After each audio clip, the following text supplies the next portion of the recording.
and sirens. The MP for Asin Central, Mr. Kennedy Agyapong, who also reacted to the issue, urged members of parliament to be bold to demand for privileges that facilitates the conduct of their duties. Mine was to arrest the meaning of this instrument if I had my way, because the Speaker, the Lady Chief Justice, the Chief Justice of Ghana cannot be left out of this privilege or entitlement of having a police accompany them. What we need to guard against, which is what the public is saying, that the ministers, you are not doing the roads properly, there is congestion on the roads and you want a free road to ride. That is what the public detests. But Mr. Speaker, take the office of the Speaker and colleagues, when you talk of an ordinary day, talk of an extraordinary day. You recall when President Mills died. I still recall when then Ben Kumbo, Minister for Attorney General then, had to call on us how we could locate Mrs. Theodora Georgina Wood to get herself ready for Vice President then to be sworn in at 4:05 p.m. We're looking for the Chief Justice at the time. And when she's coming on her way, Mr. Speaker, I use the word constitutional interregnum. You don't want a situation where for a minute there is a vacuum in our leadership. So, Mr. Speaker, to deny Right Honorable Speaker a motorcade or a siren and a minister, the minister who is laying this instrument, Honorable Member, you are a minister, you are doing this to the Speaker. Mr. Speaker, if it was in Sri Lanka or India, I would have cited the minister for contempt. Anything concerning Parliament, we are afraid of the reaction of the public. And anything the government needs, they will first come to Parliament. For a whole Speaker to say that he cannot even enjoy a motorcade. Who is Kennedy Agyapong, who went to Senate and enjoyed motorcade under President Kufuor's administration? We must be bold and speak the truth. Every money this country needs, it has to go through Parliament. But the society belittles us as if we are what? Servants to them. Although we are servants to them, we also have to enjoy rights. I want you guys to be bold. Members have to be bold. No, in case there is an emergency, and you need members of Parliament from, say, Adenta to come here. So if he enjoys a motorcade, is it a sin? Away from Parliament, from the 2023 State Ownership Report, state enterprises' contribution to GDP has surged from 10 billion Ghana cedis in 2020 to 58.27 billion Ghana cedis in 2022, while total assets in the national account rose from 51.8 billion Ghana cedis in 2020 to 419.2 billion Ghana cedis in 2022. Now, the State Interest and Governance Authority, SIGA, disclosed this at a media engagement in Accra on Tuesday. The forum put in focus SIGA's 5-year journey, capturing its achievements, challenges, and future outlook. For the first time, SIGA has successfully launched 3 state ownership reports in a single year, 2021, 2022 and 2023, ensuring its compliance with the Public Financial Management for Service Delivery Programme, improvement in financial reporting and compliance of state enterprises, development of the Code of Corporate Governance and the State Ownership Policy, enhancement of annual performance contracts with state enterprises, among other strides, were seen as key achievements of SIGA. From the 2023 State Ownership Report, ECG, VRA, GNPC, Cocoa Board have made some gains. However, Ghana Water, Ghana Road Fund and Tema Oil Refinery, among other institutions, are still recording losses.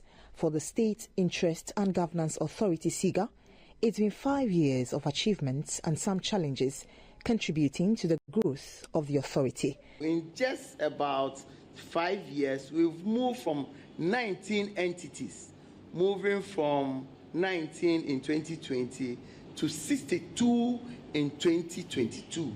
That 62 of our entities are captured as part of the national accounting for the nation. Just within 2 years, with the work that we've done, we've been able to move our contribution from 10 billion to 58.27 billion in 2022. SIGA says it is engaging consultants to evaluate the performance of state-owned enterprises making losses and have already started with 16 of these entities.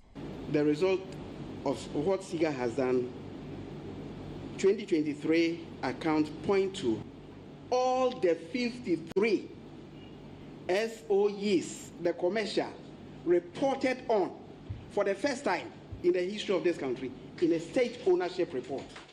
SIGA's 5-year celebration is themed 5 years of championing specified entities, governance and growth, challenges and way forward. Established in 2019 through the SIGA Act, Act 990, SIGA's mandate is to oversee and manage the state's interests in specified entities. For GBC News, Yaira Lawe reporting.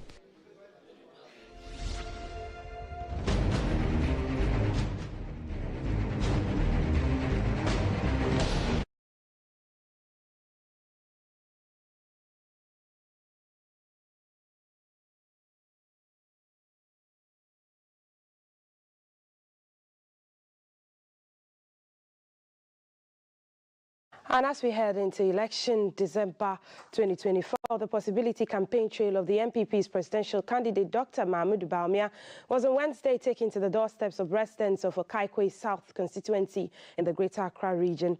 As usual of him, Dr. Bawumia went through major parts of the Kwame Nkrumah circle to interact with the people in his meet and greet hallmark of his campaign.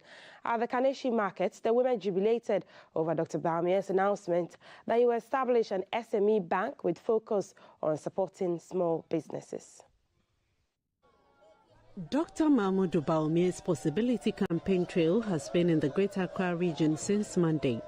His Tuesday tour in the Okaigwe South constituency started with his meet and greet style from Old PNT office, now Telecel, at the Kwame Nkrumah circle. Dr. Bawumia had a brief interaction with the staff at the customer's shop. He and the Member of Parliament, who doubles as the parliamentary candidate at Okaigwe South constituency, Madame Dakoa Newman, and members of his campaign team drummed home the message of improved tax system, digitization, and better business environment to occupants of shops, stalls, and alleys as part of the reasons Dr. Bawumia should be voted into power. He was at the New Plant station next to interact with the drivers and sellers at the station. He told the drivers of his plan to increase the validity of the duration of the driver's license to 10 years. Next was the Kaneshie market, where hundreds of market women and party supporters gathered to listen to Dr. Bawumia and the NPP parliamentary candidate for that constituency, Madame Dakoa Newman. Addressing the market women, Dr. Bawumia mentioned a number of policies such as the SME Bank for women.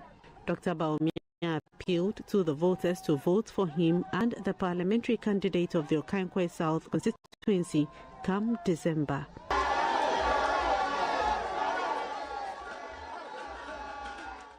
And Vice President Dr. Mahmoud Bawumia joined the people of Ewutu to celebrate this year's Owubia Festival at Senya Breku in the Central Region. Dr. Bawumia commended the chiefs for a peaceful and successful celebration and promised to support the redevelopment of the Ewutu Traditional Council with 200,000 cedis. Ewubia is celebrated at the end of the harvest season, typically in August each year, when crops such as maize, yam and cassava are plentiful. It is rooted in the agricultural practices and beliefs of the Ewutu people and serves as a vibrant display of cultural identity and communal unity. On such occasions, the people thank their ancestors and deities for a bountiful harvest and invoke blessings for future prosperity. At the festival, where the Vice President Dr. Mahamudu Bawumia was present, the Ewutu Obrachirehene and acting president of the Ewutu traditional area, Nai Into Busumpim, while calling for a peaceful elections, put forth a number of requests. The people of Ghana deserve nothing less than peace and stability. Our lives are more precious than pain of losing election.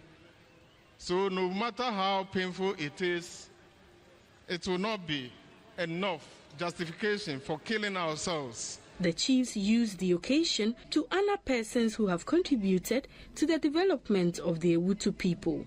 These include President Akufo-Addo, Vice President Dr. Mahamudu Bawumia, Member of Parliament for the area, Madam Gisela Akushika Tete Agbotui, and Mr. Eugene Bentum Ahen, MPP parliamentary candidate for Ewutu Senya West.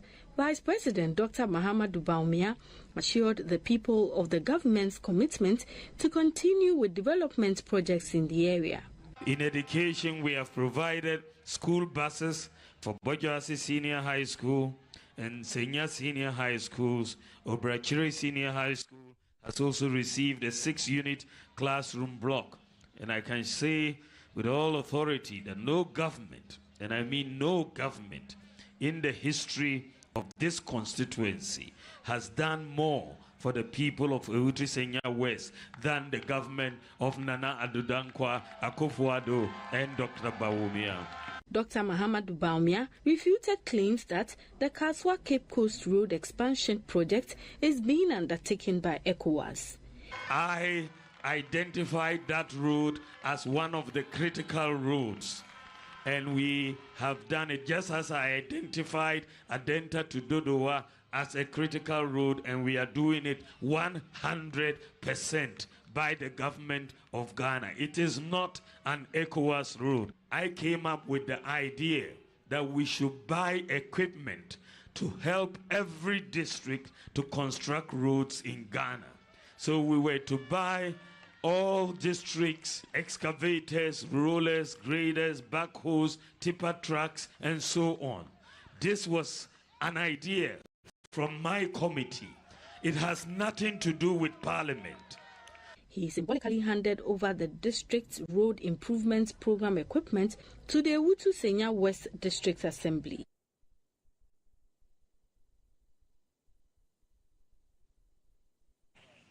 And the running mates for the NDC flag bearer, Prof. Jane Nano Opoku-Agyeman, says that Professor Jane Nano Opoku-Agyeman was on a 3-day campaign tour of the Western region to sell the NDC's vision for the country to the electorate. The first day of the campaign took the former Vice Chancellor and erstwhile Minister for Education to Tarkwa and Swayam, Ahanta West and Impoho constituencies, where she engaged traders and fisher folks. At Tarkwa, Professor Opoku-Agyeman said accessing loans by traders who are mostly women has become a big challenge. Hence, the proposed Women's Development Bank to offer low-interest loans to women to trade with and make a decent living. She also raised a concern about the current school calendar, which is disarray, and promised a more structured system when the NDC is voted into power.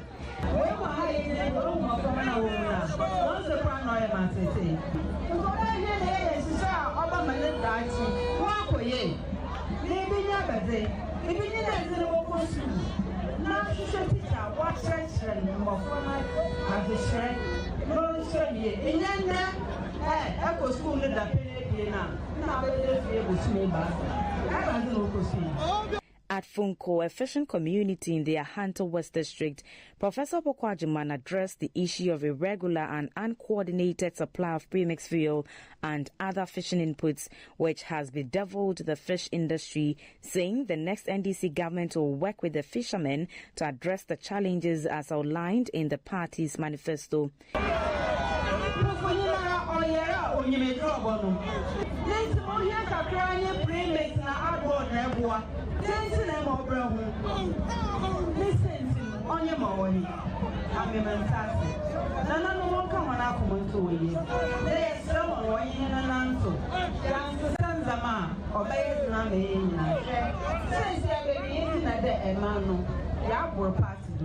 The chief of Funko, Nana Eko Nkani, appealed to the NDC running mate to factor the poor road network in the area as well as a clinic in their plans when the party comes to power.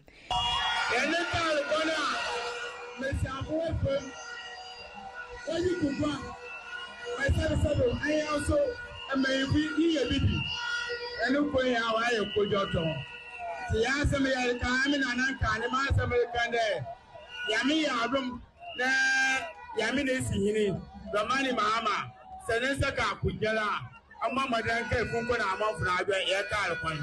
For her part, the NDC parliamentary candidate Madame Kukwa Bisu assured the people that their concerns will be addressed and urged them to vote for the NDC.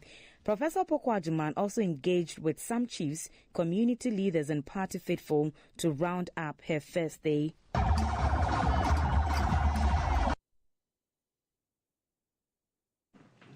And the flag bearer of the NDC, John Mahama, has pledged to ensure the safety and security of all Ghanaians. When elected as president, he assured the public that incidents of armed robbery, particularly targeting mobile money, that's Momo merchants, will be effectively addressed, making such crimes a thing of the past. Mr. Mahama warned armed robbers that their days are numbered, vowing that his administration will take decisive action against them. Speaking at Zamarama in the Peru West constituency of the Bono East region, Mr. Mahama expressed concern over the current state of insecurity in the country and committed to tackling it with urgency. On the second day of his tour of the Bono East region, a teeming crowd gathered at midnight, eagerly awaiting the arrival of the NDC's flag bearer, John Mahama. The electrifying atmosphere was a testament to the hope and anticipation surrounding his visit, as residents of Peru West turned out in droves to hear the message of change he had to offer. As the crowd cheered him on, residents voiced their deep concerns about the alarming wave of insecurity hanging over their community. Among the most harrowing incidents were the tragic murder of a military officer on the Prang Abesi Road in May 2021, the brutal killing of an ICT teacher on the Atebu Kwame Danso Road in July 2021, and a spate of violent robberies that left a headmaster, a Sprinter Benz driver, and another driver fatally wounded in June 2022. The security crisis reached a terrifying peak on July 25, 2023, when two mobile money vendors were mercilessly gunned down by armed robbers who bolted with their valuables. Addressing the crowd, Mr. John Mahama expressed concern over the escalating insecurity in the Bono East region. He assured the people that his administration would make security a top priority, vowing to safeguard the lives and property of every resident.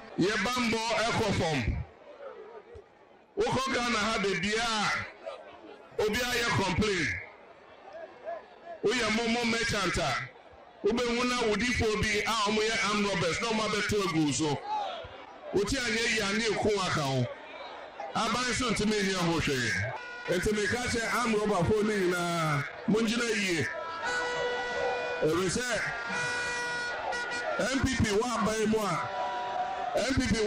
a mo nya no fo no NDC Mr. Mahama also outlined his vision for a safer Ghana, pledging that the next NDC government would intensify the implementation of community-based crime prevention programs, especially in high-crime areas. This comprehensive approach would include boosting police presence and patrols in neighborhoods and public spaces to ensure that every Ghanaian is safe. He pointed out that since 2017, public safety has significantly declined, and the NDC is determined to reverse this trend and restore the well-being and security of all citizens.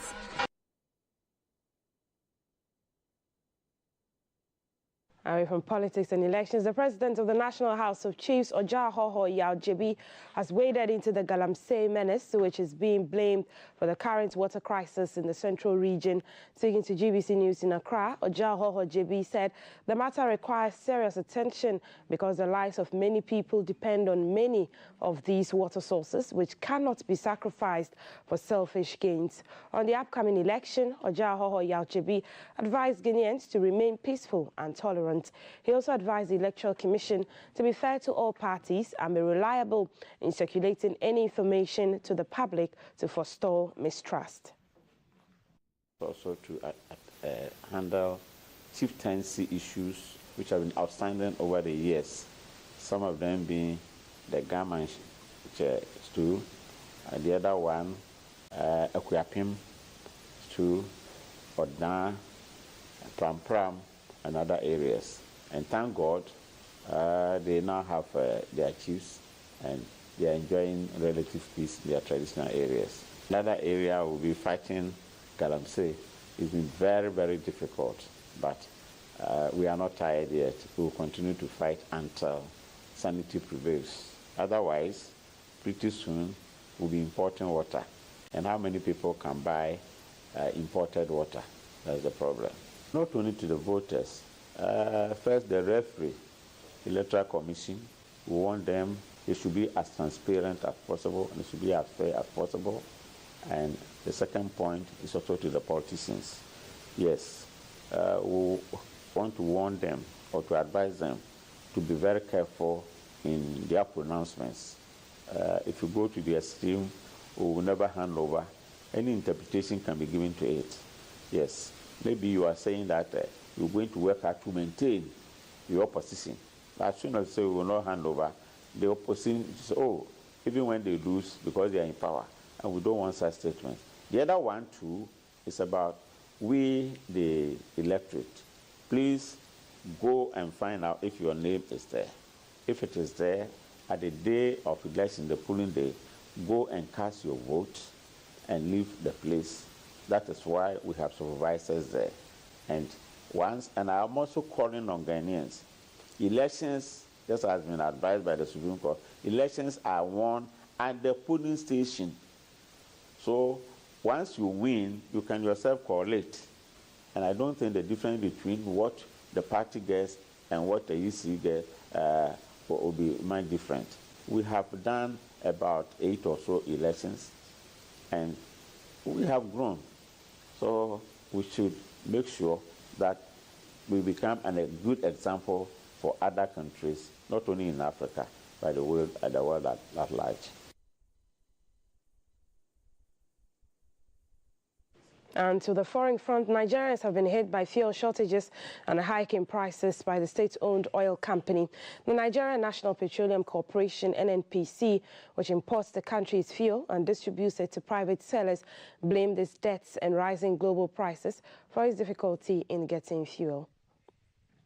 Many people have been left stranded with long queues at petrol stations nationwide. Commuters in Lagos have been lining up at bus stations, but there are very few buses operating. Others say they have been forced to trek long distances as public transport prices have doubled along some routes. On Tuesday, the Nigerian National Petroleum Corporation said it was putting up the petrol price from 617 naira to 897 naira a litre. Its petrol stations have the cheapest fuel on sale in the country, but at the vast majority of other private garages, the pump price is more higher. In some states, like Oyo, Kano and Kaduna, petrol is now selling for as much as 1,200 naira a litre. Many garages around the country have shut because they have run out of fuel. Others have closed to adjust their prices. In the capital, Abuja, most are open, but all have long queues. The Nigeria Labour Congress, NLC, the country's main trade union body, says it feels betrayed, explaining that the reason it accepted the new minimum monthly wage of 70,000 naira in July was because there was an agreement with the government that petrol price would not be increased. When President Bola Tinubu came to power last year, he shocked Nigerians on his first day by removing a subsidy that kept the price of fuel low. Nigerians are now pinning their hopes on the new privately owned Dangote Petroleum Refinery. On Monday, it was announced that the refinery had just started producing petrol, a milestone in Nigeria, which, despite being Africa's largest producer of crude oil imports and all its refined fuel, it is not clear how long Nigerians will have to wait to see ready availability of petrol or a drop in prices. Let's bring you the weather update now.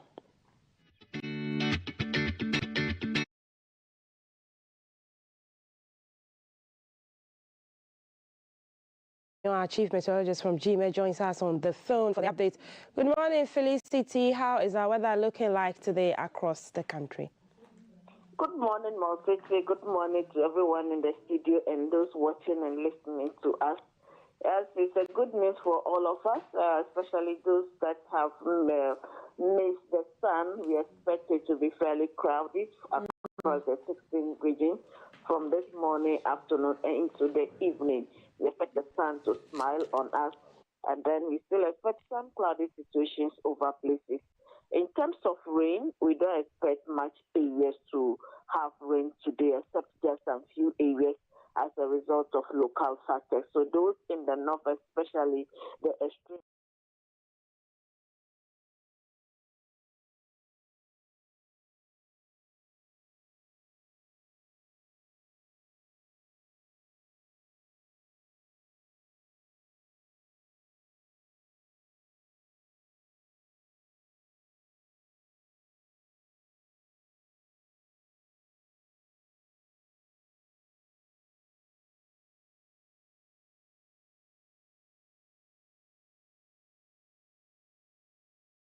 rough, so they still need to be careful. We don't have any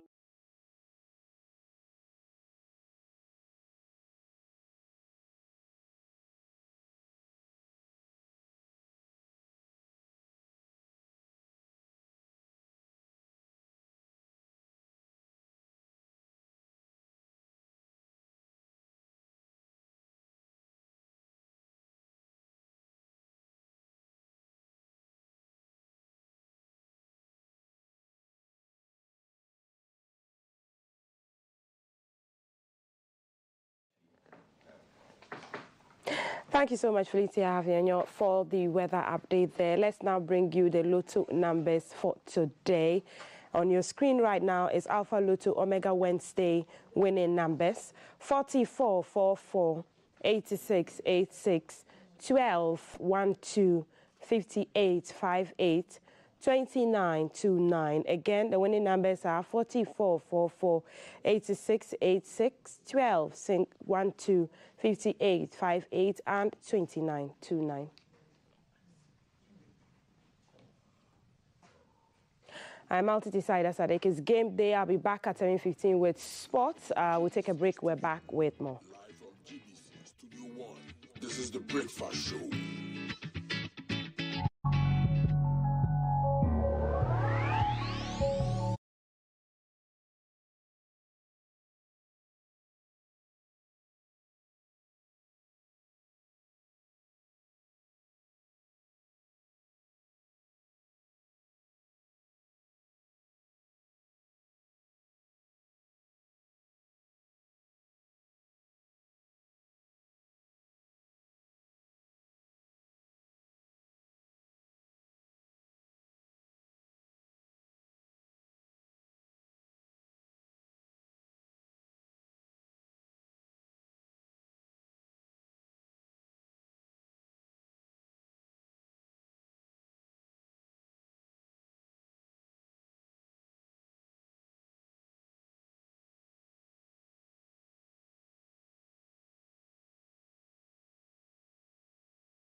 and moist. Advantage of working in the kitchen early in the morning like this. It's 6:36. It's game day. Game day for Kumasi. Ghana, Angola, it's happening today, and this is how we come to work. Please, but I'm also in the kitchen, so I need to wear my apron. So, courtesy of Cake Boutique and Decor, she can tie the back for me. Thank you. One apron, two people. Sounds like a government promise. You're welcome to GTV Breakfast. And today, we've got Constance and Erica, and they're looking at Mashke Pro Max and Poto Plant Stir Fry. Ow. Let's just get to the business. Give us the... By the way, good morning. Good morning. Good to see you all. Good morning. Yes, lovely to have you all here. Tell us the ingredients and let's go into business. Okay, so with the Poto Plant Stir Fry, we have our chili sauce, chicken, oil. We also have chopped onions and garlic, fried plantains and also potatoes, stock, canned fish, and vegetables. Okay, so this is the Poto Plant, potato, plantain. And then a Mashke Pro Max, I'm sure you'll work on it. Yes. And then what do we have here? So with the Mashke Pro Max, we have the fancy kenke, we have condensed milk, milk powder. We have berries, whipped cream, honey, and also our milk. This could only have worked with Fanti Kinky, man. Because Fanti Kinky and condensed milk, I can see that Fanti together. will do justice to it. Big so let's go. What are we going to be doing so first? First of all, before oil. Okay. Sunflower oil? Sunflower oil. Okay. Just a little. Also lip gloss when you're in trouble. Yeah, you can use it for lip gloss. Even for it's fine on your body. And then this? we drop the chicken. It's already seasoned. Seasoned chicken. So we season it with soya sauce, curry powder, and then chicken seasoning. Okay. So we just drop it in. Okay.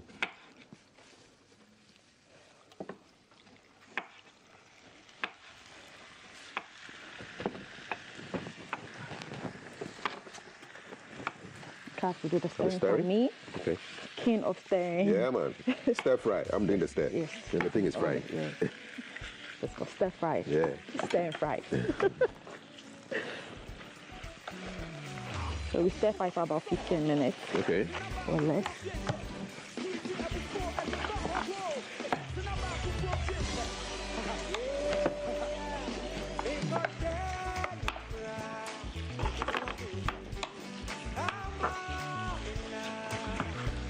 So Poto Plant can be a main course or an accompaniment to food. So you can choose to eat as your main course, or when you have perhaps your rice and stew or something, you can serve Poto Plant on the side to add more deliciously in your food. So do you guys use ChatGPT to come up with your titles? I mean, who's responsible for all these names? We brainstorm the names. Poto Plant.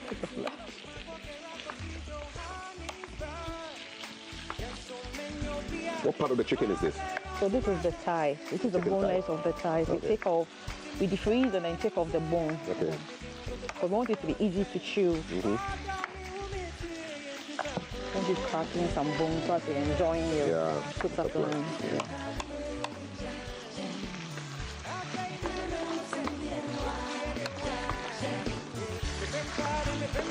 I can see Erica is cutting up the vegetables. Yes. Okay.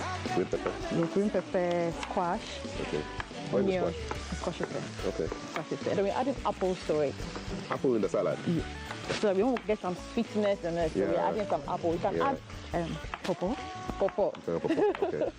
Yeah. So it will also give it some crunch. Yeah, some crunch and some sweetness in it. My son is always interested in the recipes. So I can predict when I get home today. You say, so what did you cook today? You know, we have people calling us to do follow up on the recipes and want to try them. Yeah. One lady called us, just she tried the palm jollof and it went well. And so many people have been calling us. Please share them on your Facebook. And we do. Yeah. Straight up. Yeah. We do. Okay, so our chicken is almost ready. Okay.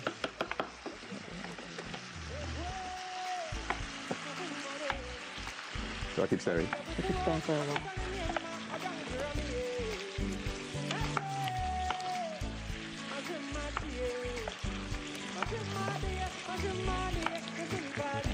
We take off the chicken.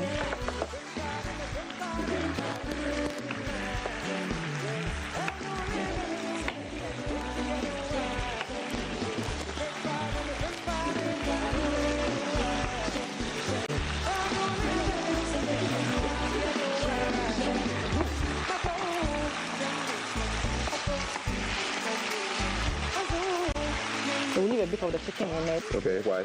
So that we can have the juice whilst we are cooking it and we could add to the finishing. Okay. Okay. So now we'll drop butter in it. Okay. For more flavor. Uh-huh. So butter, yes. Butter? Butter is the one which has salt in it. You have the salted and the unsalted. Okay. This is the unsalted. Unsalted butter, okay. Yeah. This one is made from milk, right? It's made from milk too. Okay. Okay. So unsalted butter. Okay. So now we'll drop the garlic. It's garlic. Onions. Allow it to fry for a while. Yeah. Garlic is magic, eh? Oh, I love garlic. Growing up, I didn't really like garlic, but after I started working, I'm like, oh, garlic is... Because it's quite strong when you eat it. Yeah, people can smell it from the gates. Yeah. You know? When you add it to the food, it's magical. Yeah. There was something you didn't add. This. You add it after a while. What is it? That is our chicken spice. Okay. You add it when we add the vegetables. Okay. Okay. Okay. So we add the carrots. This is the stir fry, right? Yeah, this is the stir fry. We're adding half of the carrots. We want to have 2 crunchness. Okay. One should be undercooked, that will be overcooked. Yeah. Okay, and then we'll drop in the chili pepper. This is a Scotch bonnet business. Yeah. Okay. Pakwishito, right? Pakwishito. Okay.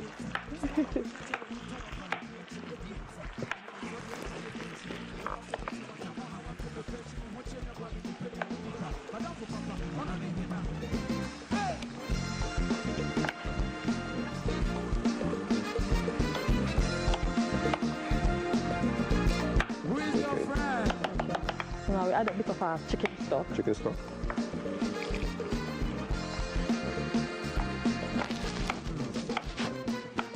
Like you're like a pharmacist, you know, mixing all kinds of ingredients. Yeah. Okay, so now we'll correct the seasoning by adding our chicken spice. Chicken spice.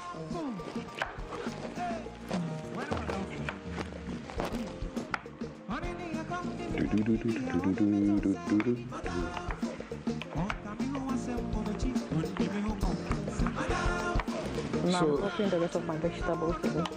Okay. So the squash.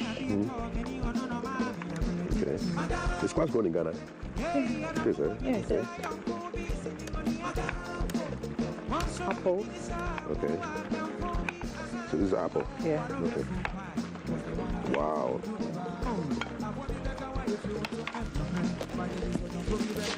So this show is brought to you, the whole show is brought to you by Many Moses Garlic Capsules, we prefer drinking water, and virtual sounds. Talking of virtual sounds, where you can get the best in music, call instruments and equipment. We have an open jam session. You know, the first Friday of every month we jam. So watch out for that. Tomorrow we're going to give you live music galore. Yeah. And if Erican concerts are in town, you come around and come and jam. I have a bad way of dancing. I'm still on the rehearsal.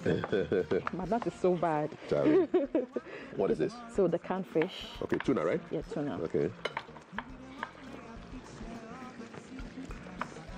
Okay, everything is coming up. Charlie, my camera guys are now getting even hungrier than before, you know? So adding the cabbage. Better than they. And then onions, chopped onions, a bit of the carrots. So just dropping all the veggies in it. Yeah.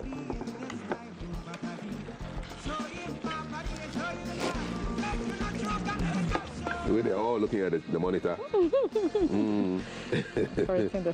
Appreciating it more. Wow. Yeah. Amazing.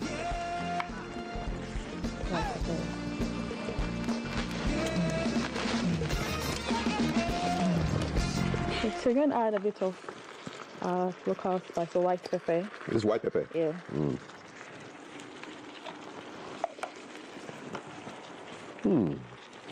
Immediately you could feel the difference, huh? Yeah. My nose is in heaven, man. I'm telling you. Now what is this? Chicken spice. Chicken spice. I'm using 2 different kinds of chicken spice, but both have its special taste. So when you compare the 2 together, explosion of joy. I'm faint. Explosion of joy. Okay, so now what's going to happen? Yeah.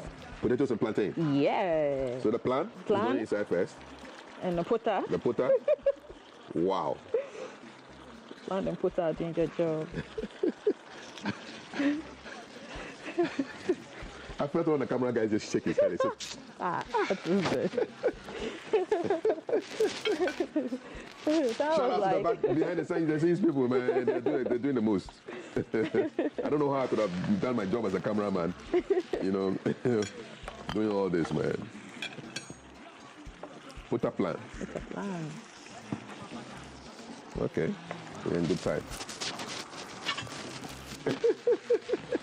I think my director said to get hungry, man. We're going to add oyster sauce. So. Yeah. And Nyauhi.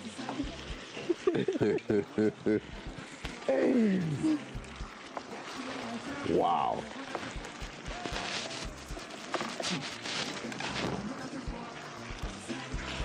Charlie, they should be inviting you guys for private parties or to be doing. Can you imagine pota plan on a massive level, 200 people eating pota plan? Yeah. They'll not move from the buffet center. It's not going to be easy. Yeah, just stuck there. They'll be stuck there. We should start booking you guys for our Christmas party. Yeah. Get to see your cake techniques.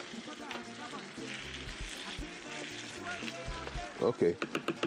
What's up now? Okay. So we allow you to simmer for a while. Once it's simmering, we're going to work on the mashke? Yeah. Okay. Let's go stay here. Where can this go? Okay, so what's next? So we're going to Masque Pro Max. Okay, so the Masque Pro Max is happening now. Right about now. So this, I connect this? Yes. Okay, so I'm going to pour this in. All? Half. Yes. Okay. So water. And chicken. Okay. I wonder what the taste would be like if you used like Accra Gakeke. It would be nice. Give me more. I can't think right. Yeah. Okay. Then what's this? Condensed milk. Me too, I want to pour some. Whatever is next, I should pour some.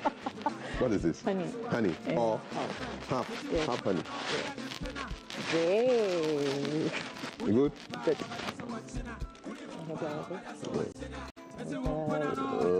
Okay, so honey is gone. Okay. What is that? Milk butter? What is this? Whipped cream. Whipped cream? Yeah. Vanilla whipped cream. Yeah. Pro Max. Okay, so now the milk powder. Sorry for that. Yeah. We're done?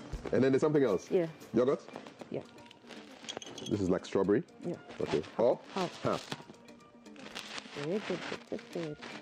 You good? Good. Okay. So and then these are what? Berries. Berries? Yeah. Yes, we reserve some for our presenters. They shouldn't worry, cry. Okay, right. Okay. So we're going to mix everything together. Okay. And this goes inside here. This goes inside. Okay. Can I drive it? Yes. Drive.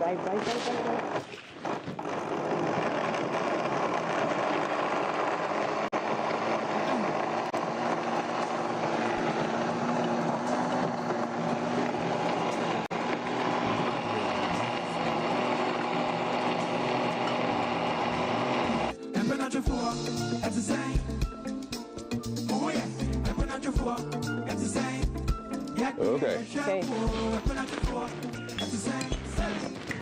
Pro Max is ready. Oh.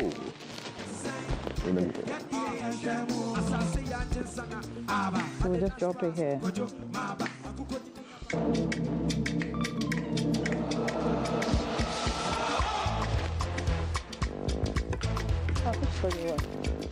A nice bright one. So maybe this. All right. No, it looks too much like the drink. Yeah. Some contrast, Yeah. These are glasses. Not that high. So you cut it. Okay.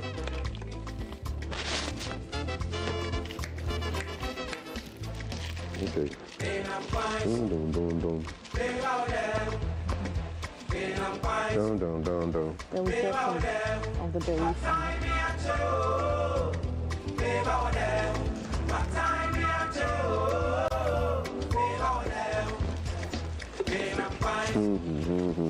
You can serve a quota plant. Quota plant. Yeah. Wow.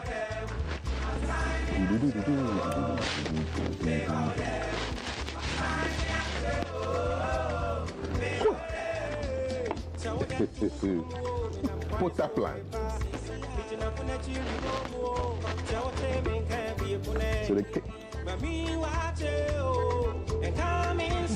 it's called pota plant. People can call it salad. We used to say pota plant. Potato plantain. Yeah. Thank you. So if you were to put a budget, a figure on the ingredients, I mean, this, what you cooked for us can serve how many people? This can serve, you know, if you're using like a main dish. Main dish. This can serve about two yeah, so two adults and a child. And a child, yes. Okay. If it's a main dish. If it's not, just like a little snack. A lot of people. Just like you think about. And if you're very hungry, I'm sure there's one person. Super hungry, man. After a long day's work. Okay, so we're done? Yes, we're done. Oh, wow. So quota plan is right there. And then we have a Mashke Promax. Quota plan stir fry. Yeah. So you know the stir fry is an Asian kind of thing. Yeah. Then the potatoes come from maybe Europe or wherever. And then the plantain is. The potato is Ghanaian. It's Ghanaian. Okay, so it's Ghana. Ghana meets Asia. Our own potato. Our own potato. So Yeah. it's Ghana, Asia kind of something. And then your drink, normally we eat KK with pepper. But this one is going down with condensed milk and some berries and some honey and some. Hey, Charlie. What was this? No powder. No powder. Collaboration. It's a collabo. It's rich collabo. And this is all coming from, you can see them, Cake Boutique and Decor. And where are you guys? We are located at Tetegu Weja. You can find us there. Okay. Okay. And admission is still in progress. Okay. If you want to learn how to do cake baking and sugar craft, interior and exterior decor, Cake Boutique and Decor is the best place to be at. Our online class is still ongoing. Register with us and learn new things each and every day. And subscribe to our YouTube channel, Cake Boutique and Decor. Cakes Boutique and Decor. It's right there. Follow us on all our socials. Fantastic. Cake Boutique and Decor. Okay.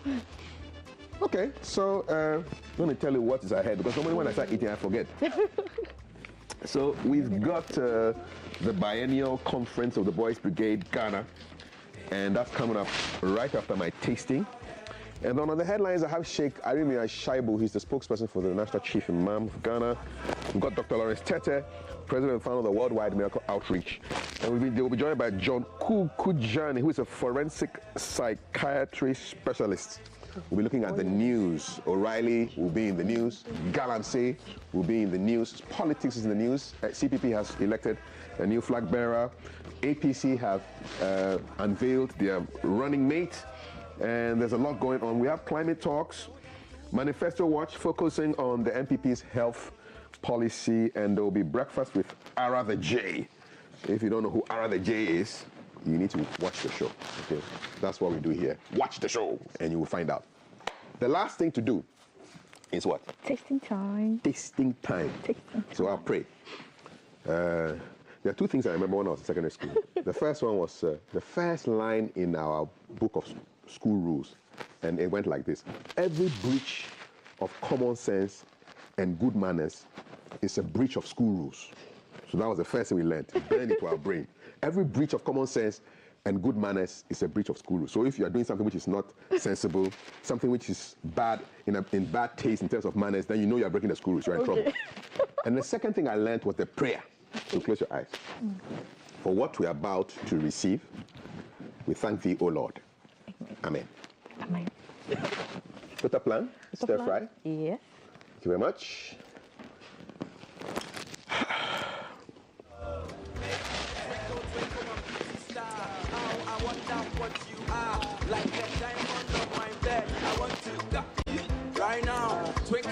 oh my beauty star. How I wonder where you are. Oh, share me, what's it to be? I will remember.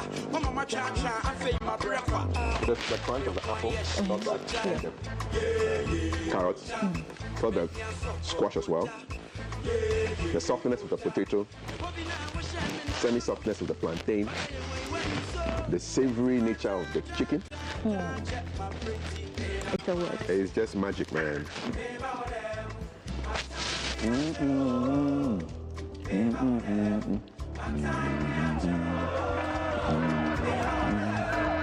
Look, I'm dancing to the music. It's the food. It's the food. Thank you so much. What is up your sleeves very soon?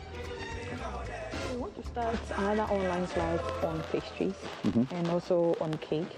So please watch out for it. What day is today? Thursday. Thursday. Yeah. Okay. We're in September, right? Yes.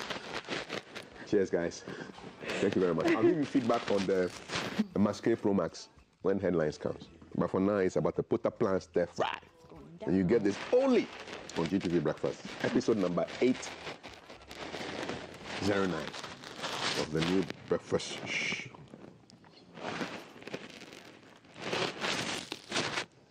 Okay. Happening today. It's at 4 p.m. Coverage will start at 4 p.m. It's going to be live on GTV. It's going to be on Garden City TV, as well as Obonu.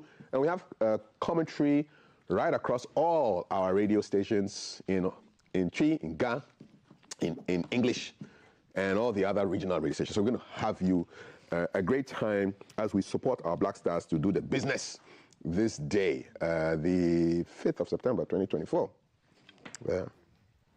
Enjoy this video. Black Stars will say.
Hey, wait. You gonna put it on his tab. This is my man. Good luck. Bill Radio, we are star 712. It's much more phone. I'm on dialing the magic numbers. Star 712. Now welcome to the luckiest. And now with me at home ticket. You can buy for yourself or your loved one. Mommy, tell mommy who's here. You're buying for me, right? Or who else? Oh. Let's choose buy tickets for adults. Love you, boo boo. No, maybe a straight to option.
on GTV. The Boys Brigade is at the table this morning preparing to hold their biennial conference and the National Youth Parliament from the 5th to the 8th of September, and it's on the theme holding on to our core BB Christian values in a turbulent world. At the table this morning, Reverend David Mlote Aglo, the Executive Secretary, Boys Brigade Ghana, and Nana Ato Hope is the National Vice President of the Biennial Conference of the Boys Brigade Ghana. Gentlemen, BB. Welcome to GTV Breakfast. As a brigade girl myself, and I have been all my life, I know that the objective of the Boys Brigade is purely advancing Christ's kingdom among boys. How do you do this? Reverend. First of all, let me greet my viewers. Good morning to you all, and I'm glad I have you viewing this program. Now, we do this on two main pillars, that's religion and discipline. Now, this stems from the fact that the founder of the Boys Brigade wanted to impact lives, wanted to transform lives, but couldn't get attention in the church setting. So instilled some of the military disciplines into the church, hence the religion and then discipline. And it's on mainly four-sided figure, oozing from the fact that Luke 2:52 says that, and Jesus grew in wisdom, stature, and had favor with men and God. So we know that cognitive development is key. So we help them develop their medulla oblongata, as it were, their cognitive mind. And then we also have physical programs like the drill and other gymnastics and other things that they get involved in. And then we also have a Bible class, which is the spiritual development of the kids. Then with the socializing, we have various programs that help them mingle with others, give them the necessary exposure. Yes, so by this four-sided figure, they grow holistically. What would you say have been the most significant achievements of the Boys Brigade since its inception until now?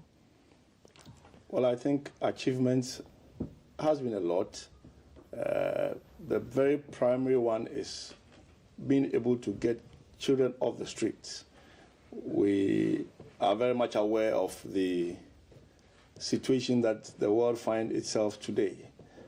Ghana is not isolated, and of course the Ghanaian youth is not isolated from the challenges of drug abuse, the challenges of streetism and get money quick syndrome and what have you. So in inculcating the values, the core values of the Boys Brigade into our youth, we have managed to get rid of a lot of our kids off the street and get them not getting involved in the various practices that we all don't want to see. It's a traditional organization, the Boys Brigade, having been in existence now in Ghana. This is the 71st year. In this new age of social media, how are you bringing that technological advancement into the advancement of Christ's kingdom among boys, Reverend? Yeah, before I come to that, I want to add a little to with the achievements. Okay. We have some of our people in statesmanship. We have most in the military, helping Ghana do a lot of things. We have our president, Lawyer Moses Puamwini, being one of us before assuming this position. And then we also have the vice president of the land also as a great achievement to us. You are part of, if you were to be in the Boys Brigade, you would have been part of us. I might still join. Yeah, well, with the technological advancements, we've added this artificial intelligence to our program. It will interest you to know that this youth parliament that we're organizing for about 70 boys during this period that we're having conference, it's part of the program that will allow them to develop themselves in this manner. In fact, we encourage a lot of development in this sector because that is where the world is going, and therefore we fuse it into our programs. So in recent times, it's part of our program. Yeah. Nana, tell us about the conference. The theme is particularly striking, holding on to our core BB Christian values in a turbulent world. Why this? Yes, I think it's very appropriate for the age and the times. The core BB Christian values is talking about obedience to the Word of God. It's talking about reverence to the things of God. And you are talking about turbulence. Is there turbulence in the world? Of course. Just a few days ago, I saw on social media a student who has been stabbed to death in one of our secondary schools in Accra. O'Reilly Senior High. So this is turbulence. I mean, you don't expect the young people of that age to get involved in certain vices to the extent that, we'll be stabbing ourselves. So, and we see in the Western world all kinds of shooting by all kinds of, children, things we don't expect. So obviously, the world is very turbulent as far as the youth is concerned. And how do you hope that this conference will change that narrative? Yes, there are a series of talks that we are going to go through, and this is a conference mainly for the facilitators or the people who call officers of the Boys Brigade. And when we adhere their minds onto the situation that we find ourselves in this world, in today's world, we expect that it will get down there to the various companies for them to be able to bring boys up to speed as to the things not to engage in, so as to make sure that we have brought up people who are responsible Christian men. So tell us about where the conference is taking place and who is expected to attend. Okay, so the conference is taking place at University of Ghana, Sabah Hall, and we are expecting as our special guest of honor the Vice President of the land, Ghana, who was a brigade boy, and we are also expecting national patrons to be around. Reverend Dr. Lawrence Tete, a national patron, will be around. Reverend Dr. Joyce Ai will be around. We'll have the past principal officers of the Ghana Council also coming around, and some other dignitaries. Yeah. I'll give the final word to you, Nana. Can anyone join the brigade, and why would you encourage somebody to do so? Reverend has one last word. Yes. We are also adding the youth parliament, which is bringing about 70 boys. In fact, they are arriving today, and then they'll have some grooming. It's part of the education and then leadership training. I want to give them that necessary exposure in their training. So they'll be groomed, and then tomorrow they'll visit the Parliament House. They'll also visit the castle and other prominent places of the land. Nana, why should anyone join the Boys Brigade? Well, anyone at all can join the Boys Brigade from the ages of 5, as early as 4 or 5 years, up to 19 years, can be a member of the Boys Brigade. And, there's a lot. You're not 19. Up to 19 years. Yes, up to 19 years. So let's say by 20 years, you cease to be a boy, as far as the Boys Brigade is concerned. And then we nurture you to be an officer, or we give you out to other elderly organizations, let me put it that way. Yes, and therefore, it is good. It's a great achievement for anybody to be in the Boys Brigade because of the values that it will instill in that boy. So I would encourage everybody, both in the church and outside the church, whether it doesn't matter your religious background. The Vice President, as Reverend said, was a Boys Brigade. He is not a Christian, he's a Muslim. But the values that was imbibed in him, I believe, is part of the reason why he is where he is brigades today. are not in mosques, They are not in mosques, but there are a lot of, for example, you take a particular company which is, based in a particular church. You have a number of boys in that company who are not in that church. So we nurture all kinds of people. It doesn't really matter whether you are in the church or you are not in the church. Everybody is welcome. So the biennial conference of the Boys Brigade Ghana, 5th to the 8th of September. Your last word, Reverend. Yes, so it's open to all officers. It's a period that we want to take stock, evaluate, and then forge ahead. So there are a lot of issues we'll be discussing. What are successes? What are success stories?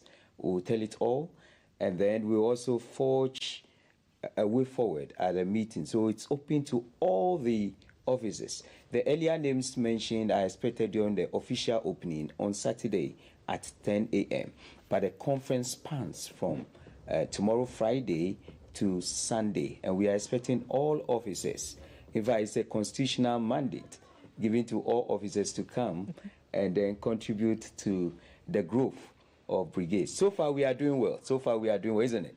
We are doing well. That's right. And this is where I lose all my, objectivity, because I'm very subjective to the brigade side as a brigade girl myself. Reverend David Note Agbo is Executive Secretary of the Boys Brigade Ghana Council, and Nana Atu Hope is the National Vice President of the Biennial Confab of the Boys Brigade Ghana, here on behalf of Boys Brigade Ghana with their President Moses Fuamweni, lawyer, inviting us all to this year's biennial conference from the 5th to the 8th of September 2024 at the University of Ghana, Saba Hall. All officers and facilitators are expected to be there.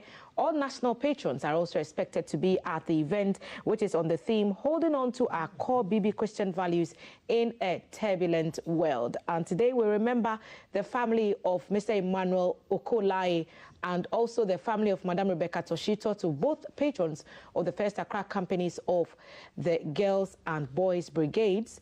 And we are keeping them in our hearts and minds. So 5th to 8th September, BB National Conference. All be there. We'll be back with more. Stay with us. Live from GBC Studio One, this is The Breakfast Show.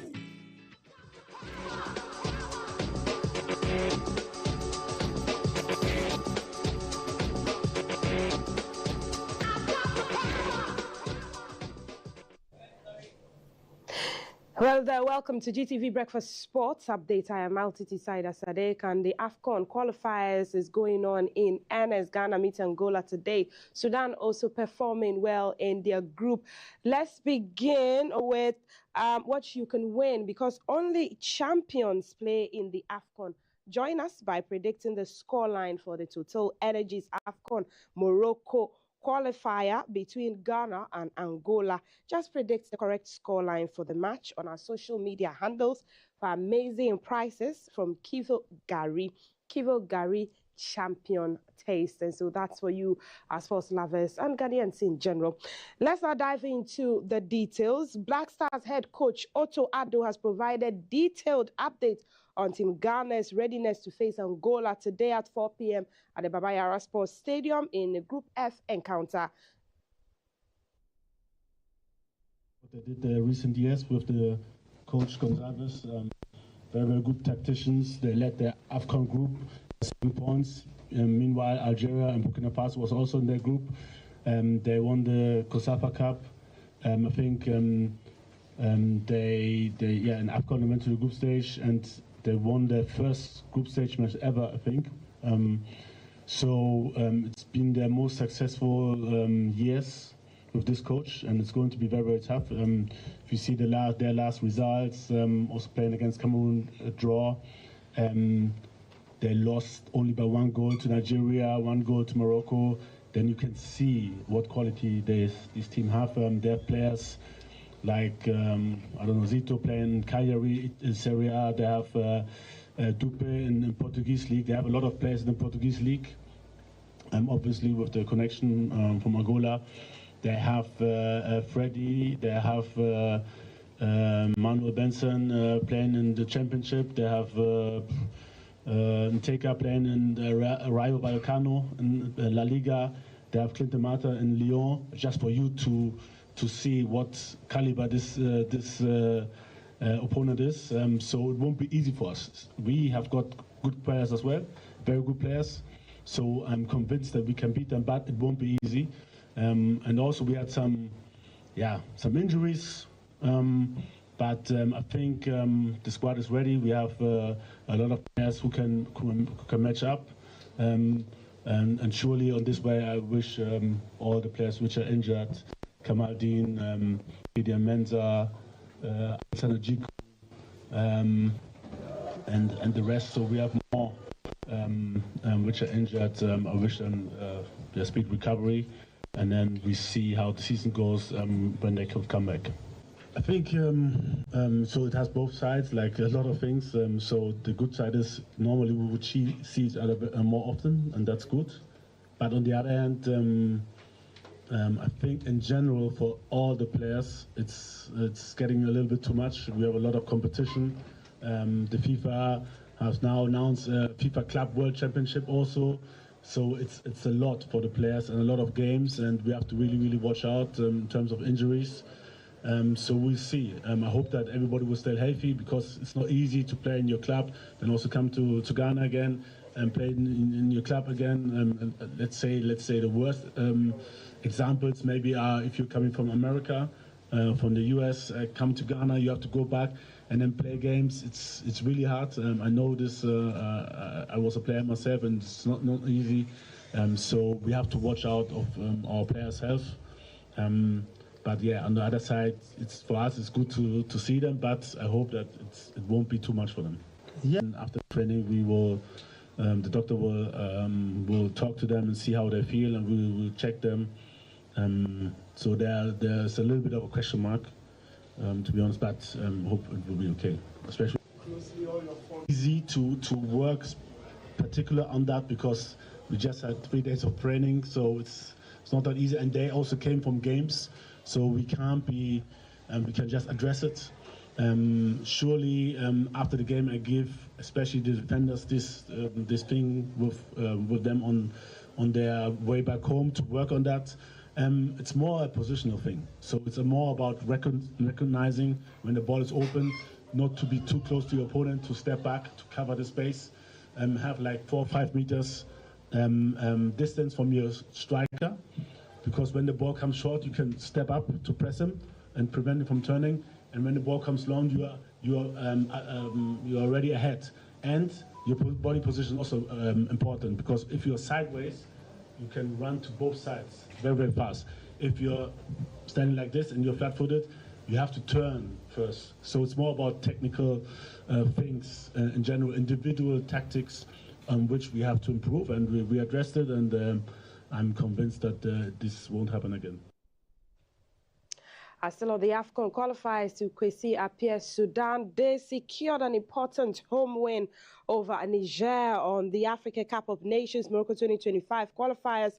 A solitary second-half strike by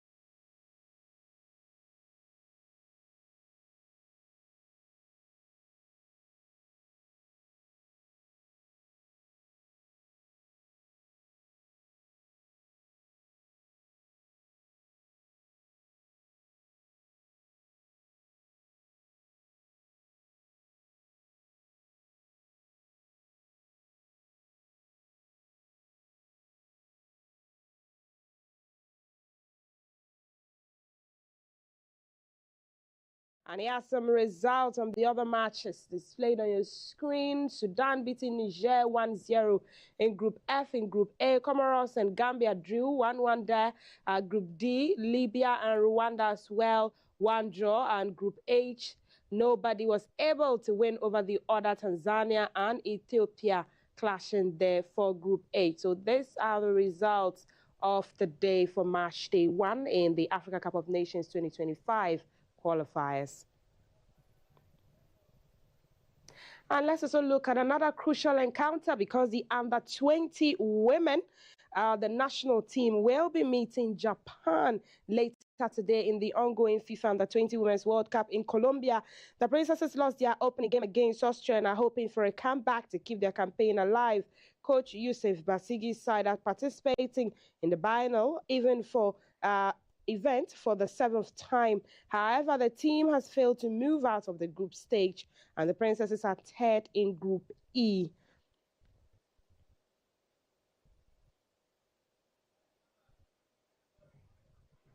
More from the Women's World Cup in Colombia. Colombia became the first nation to secure a spot in the knockout stage at the FIFA Under-20 Women's World Cup Colombia 2020.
Position in the knockout stage there. Let's move away from that and look at the Ballon d'Or. Ademola Lookman, Super Eagles winger, has been nominated for the 2024 Men's Ballon d'Or prize.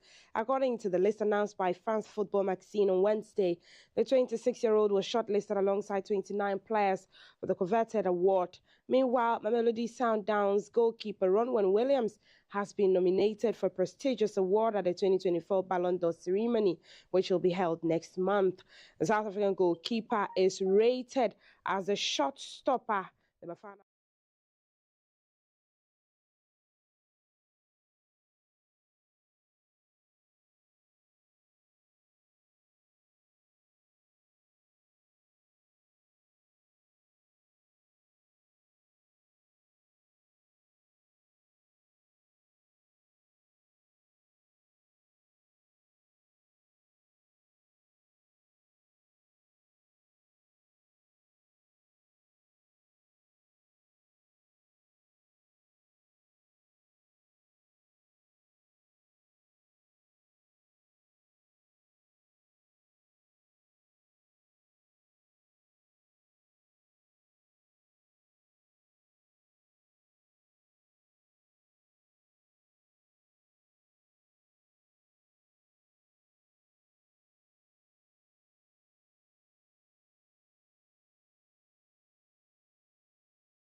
Rowan Williams bringing back fresh memories from the AFCON. I know the Nigerians won't let us beat as well if Ademola Lookman wins the coveted Ballon d'Or prize. But that's it for GTV Breakfast Sports. You can get more sports news when you log on to our website at gbcghanaonline.com. Remember that the game will be live across our channels on Garden City TV with Tree commentary, on Oboni TV with Gan commentary, and all our regional radio stations, as well as GTV Sports Plus and GTV. I am Altiti Side as I think there's more on Studio 5. Stay.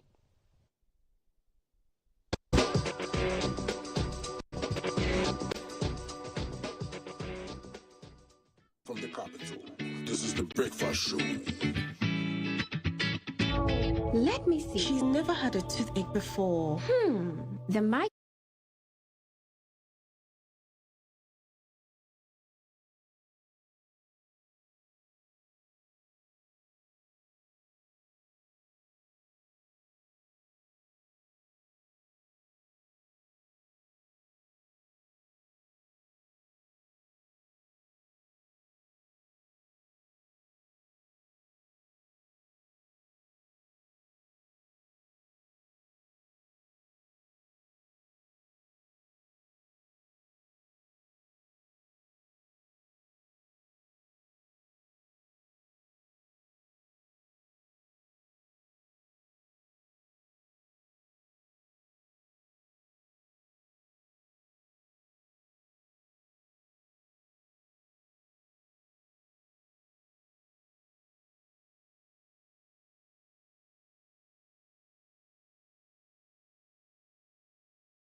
It's game day. Yes.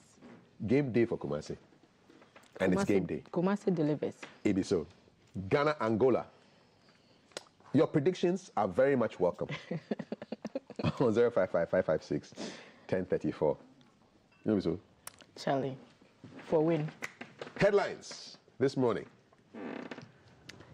Okay. The Ghanaian Times, the most authoritative newspaper leading, let's address global cybersecurity threats to safeguard citizens' digital future. Communication and Digitalization Minister Mrs. Ursula Owusu-Ekufo pictured with that story on page 12. Bond holders urged to participate in exchange offer exercise.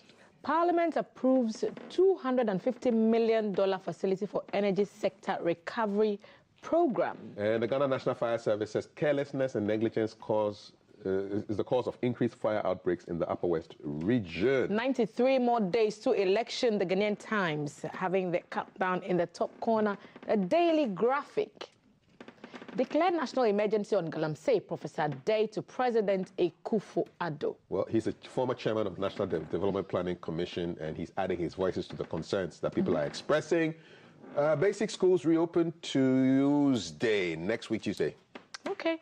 39 pick up presidential forms. 39 picking up forms to contest for the high office of president. Okay. Election-related, pay 150,000 cedis to 6 election violence victims, says the court.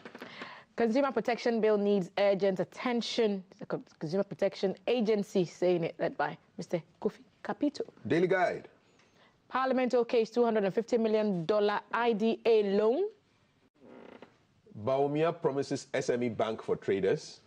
4 Ghanaians convicted for smuggling £4.5 million worth of cannabis to the UK. In Gario. Hey. They desecrated our food. Fire. 4 of them. Another student killed. So sad. So sad. MPs backtrack on sirens, speed limit. So that controversial bill is back in the news again. Indeed. That's your Daily Guide. The Chronicle newspaper. MPs insist on using sirens on our road. Speaker directs committee to include their concerns in new LI. Bawumia's plans to reduce cost of living, food security, transportation, housing, and energy on the radar. Okay.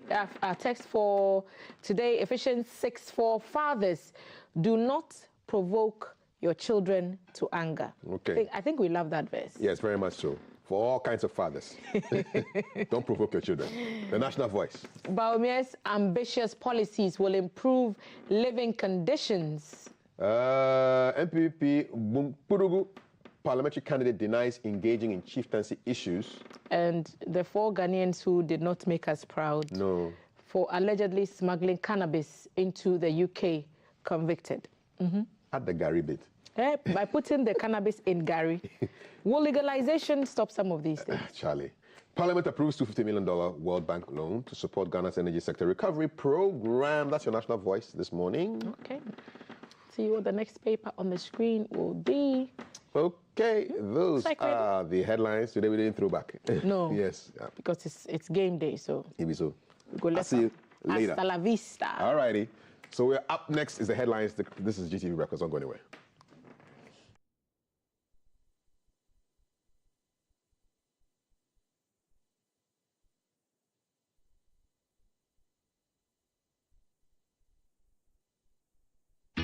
Coming live from the capital. This is the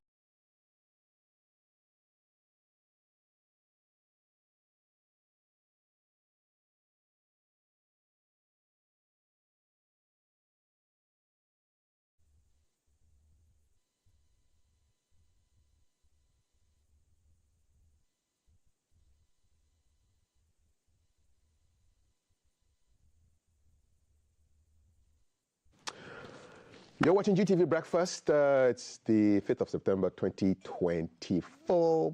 Brand new day, brand new music from one of our favorite musicians, Miss V, and she has a message for you before headlines. Here it is. Hi everyone, it's your girl Miss V, and this is the GTV Breakfast Show. Up next is my new single, POM, Peace of Mind. It's out now, it's everywhere. Visit my official YouTube channel, Miss V Official, and enjoy. I love you guys so much. Till Swag.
Ms. V. It's 7:41. You're watching GTV Breakfast. Time for the headlines. But before I get through to my guest, let's dash off to Cape Coast because our colleague Daryl Alantego is in the central region and he has a report to bring to us right now on the show. Daryl, out to then.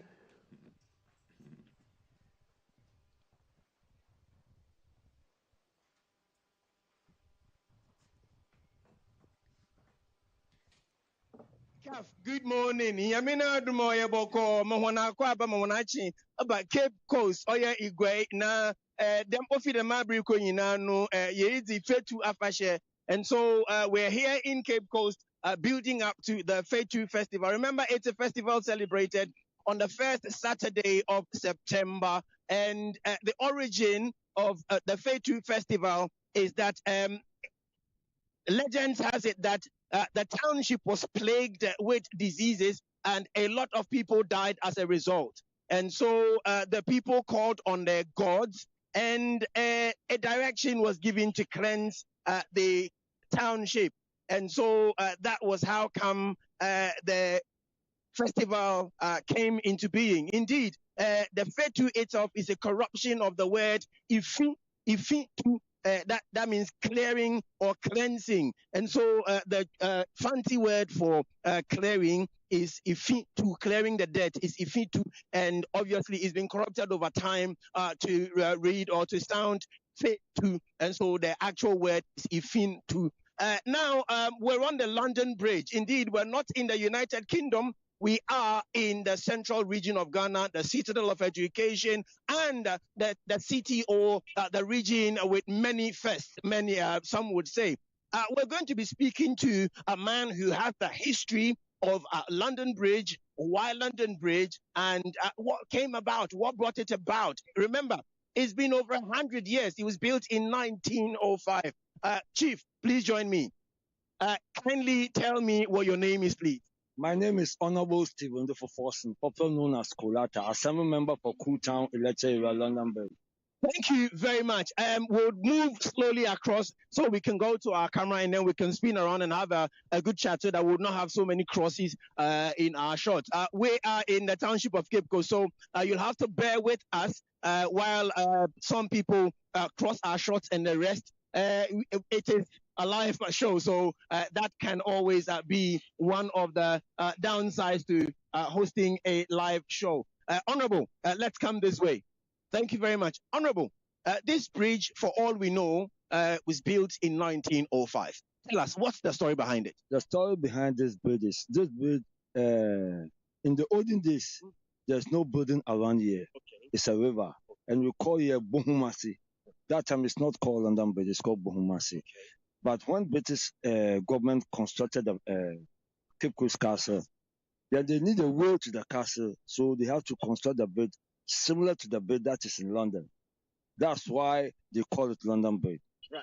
So if they built a bridge in Ghana, was it so named because it was built by the British or that it was built as a memorial for something? The reason why they use the name London Bridge, that time it's like the bridge that is in London, okay. The olden days. Okay. Okay. So this was built according to the model of the London Bridge in the UK? Yes, yes. And this bridge is the first bridge in West Africa.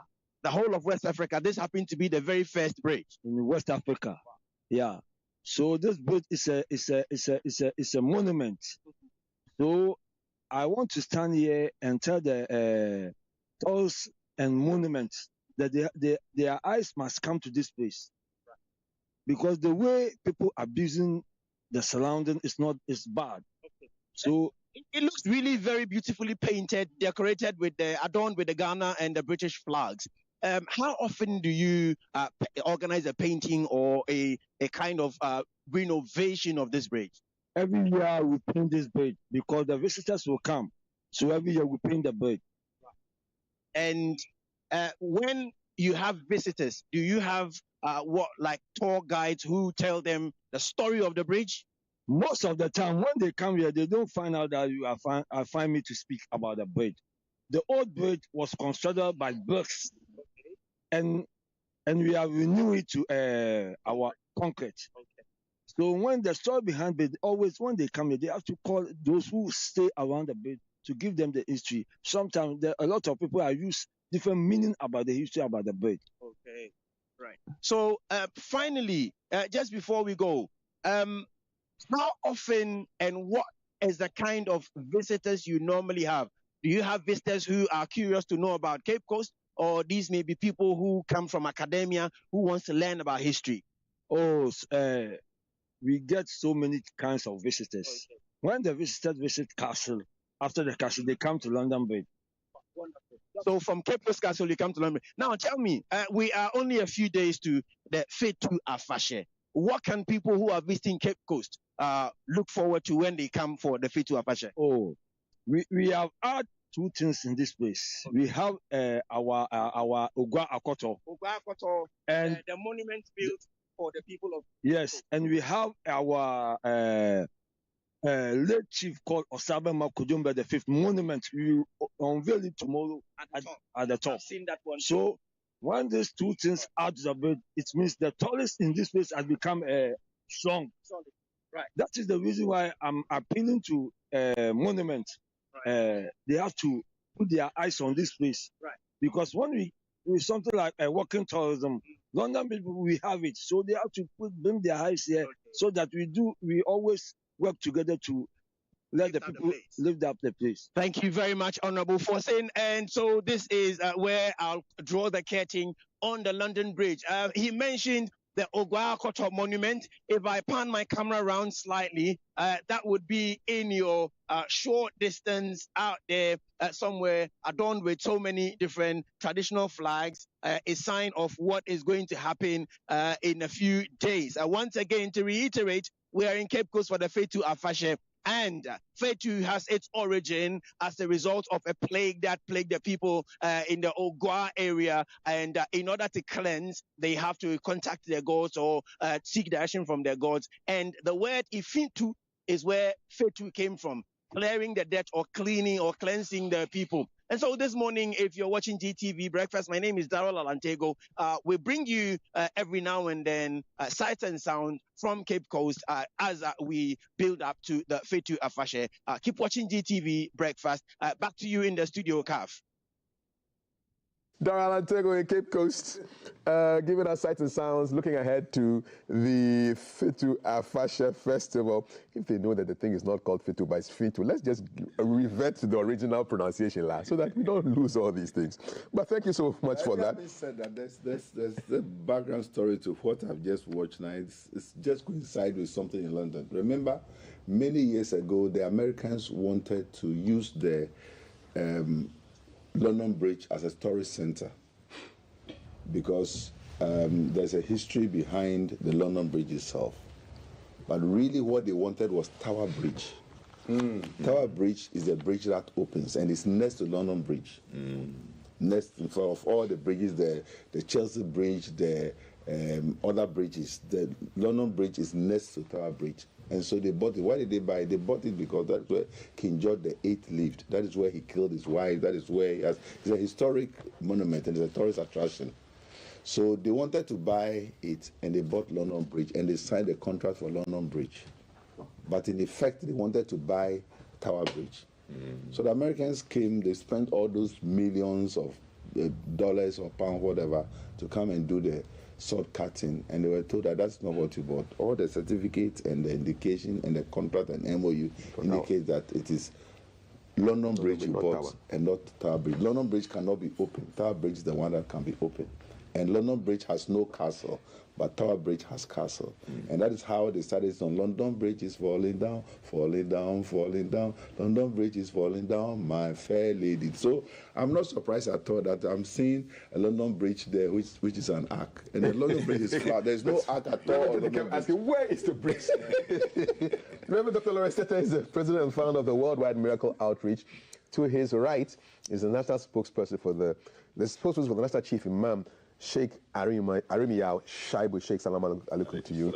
And we have a new entrant on the breakfast show desk on Thursdays. He's a forensic psychiatry specialist, Mr. John Kuku Jani. Good morning. Good morning to you, Capri. What does a forensic psychiatry specialist do? Oh, you use scientific methodologies to make assessments of persons who are mentally unwell, psychiatrically unwell, to differentiate as to whether the offense that was committed out of wickedness or that he was mentally unwell at the time that the offense was committed. These people who are destroying our water bodies, making the Prague to look like this, I mean, as a forensic psychiatrist specialist, how would you go about trying to understand what they are doing? I think everybody has a view as to how this. There are so many views coming from different angles. I think a board has to be set. You have a team of persons who can develop a policy which is scientific and evaluate it periodically. Because you see, you can't take one day to stop this nonsense. You can't take 1 year to stop this nonsense. It has to take a whole board, a very strong board, headed by probably the president, as he says, to constantly evaluate it. Stop it for now. Stop it for now. And then start a process that will be strong, a policy that is scientific, take the data, have the implementation programs, evaluate it periodically, and you get there. How do you understand this whole business of Galamsey? Now we know Elmina and Cape Coast. It's very bizarre. It's very bizarre. It doesn't happen. It happens in other countries, but they have the regulatories that can hold it together. Here, I think politics has taken its nonsense into it, and it has just destroyed the whole thing. So we as a people, like senior men here, will have to constantly keep talking. You know, and the youth who are going to be our successors when we are away should know that this thing is going to destroy the lives and livelihood of people. You know, the chemicals in it alone, we are not even sure how long it's going to take before we can get rid of it. Like Kolebu, their research department, to tell us, oh, look, 10 people died of kidney diseases, 10 people died of cardiac arrest, and it's all to do with waters that they drink. We want some statistics from the scientific, what we call school, so that we can make informed decisions. They hardly talk about these things. So please, you know, let's get on with it and get on with it nicely. Science should direct us. Science will run with religion on parallel lines. You go to church, but be scientific in what you do. Reverend Dr. Lawrence Tetteh, the former chairman of the National Development Planning Commission, Professor Stephen Adey, has urged the president to declare a national emergency on Galamsey. He said this at the 25th anniversary lecture of the Driver and Vehicle Licensing Authority in Accra yesterday. Is this call too late? I think it is long overdue. And we have sat on this time bomb for a very long time. And I keep saying that if we don't handle things well as a nation, posterity will judge us. As we sit today, there's no gain saying that Galamsey has caused a lot of harm. And you know what? I can't even trust this water. Yes. This water I'm holding now, as crystal as it seems to be, if you are sensitive like some of us have sensitive tongues, when you drink some of the waters, you can tell there's so much in it to get it purified. Whether it's chlorine or it's mercury or whatever metal. Yesterday I was speaking to one of the leading scientists from Hungary, who's a Ghanaian. It's called Michael Asiedu. He studied what they call metallurgy. And he was explaining to me the threat that Galamsey has brought to this nation. And trust me, even Greater Accra and Volta region, that thing we don't have Galamsey, we are in trouble. We are in trouble because the waters don't end up in the Pra. They don't end up in Densu, this thing, whatever, coming from the river, Pra, Kramkese, Brain, and Cobra and others. It comes all the way down here. And whatever contamination it is, we have an effect on it. Our children are being born with their limbs, with their heart defects, with even some people are born with some deformities that you cannot control. What is causing it? Kafri and my great panelists here, I think that we should call our security agents into order. I mean, I believe that people are appointed to be IGPs and CDS and head of immigrations and head of whatever institutions so that they can guard and protect this community. We are extending our energies to places we don't need at all. Who is responsible to the machines that comes? And who receives them? The machines don't go through the thin air. It passes through the ports. somebody clears them. Who gives the orders for the galamsey to be done? And is it not true that in every community we have a head, a district head, a zonal head, or a regional head? Is it something, is there anything we need to know that somebody is maybe benefiting from it? That is why they can't do it. We heard what Otumfuo did recently. I was so impressed. But I even said to myself that our father Otumfuo, you can even do more than that. Of all the chiefs in Ghana, Otumfuo has teeth more than anybody. And so I'm happy he's taking the first step to distill somebody. But he should do distill 2, 3, 4, 5, and people should know that this nonsense, this manners must stop. We are in trouble. We are in trouble from even what my conversation went with Michael Seydu from Hungary yesterday. I realized that if we don't handle this thing properly, in the next coming years, we'll be importing water to Ghana. Already our durable dollars is in trouble. High-end ones are in trouble already. So if we have to end up importing water too, then we are in a mess. I believe that this absurdity, in fact, for want of a better word, this nonsense must stop. And the nonsense must stop from our leadership to the least person. And you know what? I suspect that certain people in leadership at high-level places are compromised. But the speaker said, if they are not compromised, even the conversation I was listening to in Parliament is embarrassing. The one where the guy says you polluted more than us. It's embarrassing. I mean, that was just some sick conversation. I was very disappointed because at Parliament we need to be very mindful and be measured as what we say, and we vote our parliamentarians so they can represent us. So Galamsey must be no. And we should act now. Look, I'm expecting the IGP to send his troops there. I see a lot of boys standing, holding mobile phones at the joints. They do practically nothing. They should send those boys to that places. The soldiers that are going there should not be compromised. I had the privilege of going to see where Major Mama was killed. I had the privilege to go to Obuasi, and I did a 5-day crusade there. And to say that certain people are not compromised is a lie. There are people that you think are supposed to be protecting us who are not protecting us. And certainly, if they are not enjoying benefits from it, this nonsense would have stopped long before now. Sheikh, your thoughts on the Galamsey issues, the politicization of it? As my good brothers are talking, I kept on quietly reflecting on other angles. I mean, without denigrating the issue about the Fulani, for example, I want to use something to illustrate. When the Fulani issue comes up, how is it that the youth in those communities and the chiefs were able to rise against them? Very serious. When they thought that their very survival was being attacked, their farms. So how did they see the Galamsey? Why are the youth in those areas unable to rise up? Why are they themselves now? So when you compare it with their reaction and response, in their mindset, what they feel that, well, I want to be careful about this Fulani thing.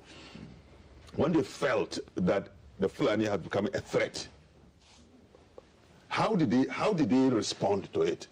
And I mean the chiefs in those areas and the youth. Secondly, when COVID came and it's threatened to wipe out the whole of the world, and taking the scenario of Ghana, how did we treat it? How did we treat it? From the president to the MPs, to the DCEs, to the chiefs, to religious leaders. I was amazed, and I can't forget this history. That in my case, for example, there shall come a Friday that I will not enter the mosque and deliver my sermon. On a Friday. I deliver sermons on Fridays. So in my commitment to my faith, that I cannot, because of a certain thing that threatens our survival, and by the mandate of the president who has asked us to remain indoors, I have to remain in the house. Similar to the pastors. What is it that will stop the church from operating on Sunday? The whole of the country. On Sunday, no pastor's voice, apart from the virtual thing that we later introduced. In fact, that made virtual come up because of COVID. Yes. So how come that in his case that is threatening our survival, that we are unable to use the same mandate? We can't. It saddens me. It saddens me, and it takes away my confidence in people that we have put in place of authority, who must act and stop the wrongs. That's not the wrongs out of context, but in the context of that, which threatens to wipe out our survival. So if there's no water in Ghana, just about last week or so, the Ghana Water Company, told us about a threat, and we didn't have water supply for some.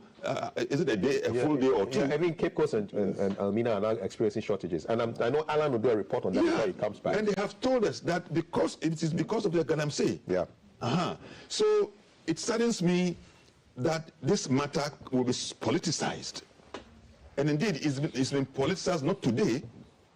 From the beginning, when it came up, you find politicians go on campaign and they will man the political podium and they will speak in such a way as to either empathize or sympathize with those who are the operative, the perpetrators of Galamsey. Oh, when we come, we will regulate it. When we come, we will work with you. When we come, we will... Let's listen to the latest absurdity. This came from the House of Parliament in a conversation around Galamsey. And this clip just flawed every right-thinking Ghanaian and human being. So listen to this clip from a member of Parliament. When the minority leader challenged us, that we will debate this matter and the culprit will be mentioned. In fact, we are ready to debate now. If we are to look and investigate both sides of the house, you have had the opportunity to rule this country before. I can tell you, you polluted the water more than us. You polluted the water more than us. So let's get matters straight.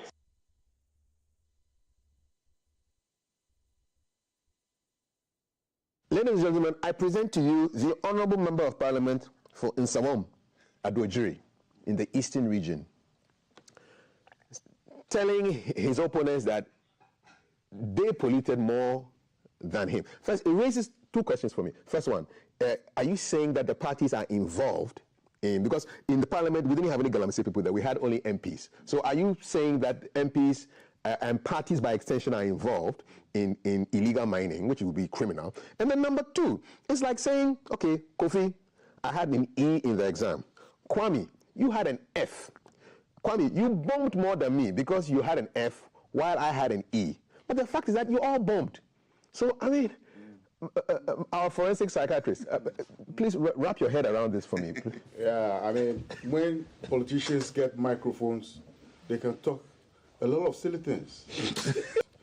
He will soon realize that he said something that he shouldn't have said at all. So we should expect an apology? Well, he would not probably give it. You know, these guys sometimes are so stubborn, it's unbelievable. Because he thinks that when he says it, then he himself, I mean, when was the last time you heard an apology from a basic Ghanaian? Ghanaians don't even give apologies. They are so stubborn when they commit the offense, and they dig in and they keep telling you they are right in what they did. It's a bizarre behavior. Yeah, I got the taste of it. Totally bizarre behavior. I got the taste of it, Mr. John. When my consultant sees you behaving like that, he say, prescribe something for this man. He's not well. He can't be well. Yeah. I do something that I offend you. First thing I do is, I'm sorry. That was fine. Maybe I did it without realizing it. You will even forgive. The guys, if you commit an offense and you go to the chief and say, come over. Oh, he say, oh, yeah, what may I be? These people don't want to say sorry. And you know, leadership is what this is all about. If you are a leader and you have only 3 good advisors, read about the Roman Empire. It started like Bukov, like a small village, and they conquered the world only by thinking, not money, by thinking. So if somebody can conquer the world, they become an empire. And you have Galamsey in your country, and you can't sort something out. You're totally incompetent. You can't do the job. Can't do the job. Let's go to the lines to a man who did the job. He's former Chief of Defense Staff, former National Security advisor. His name is General Joseph Nunu Mensah, retired. Good morning, General. Two things we want you to exercise your mind on. First of all, your comments on Galamsey, and there have been calls for the military to get involved and do all kinds of things. I mean, if this was happening under your watch, first of all, how do you feel about the whole Galamsey emergency? Thank you very much.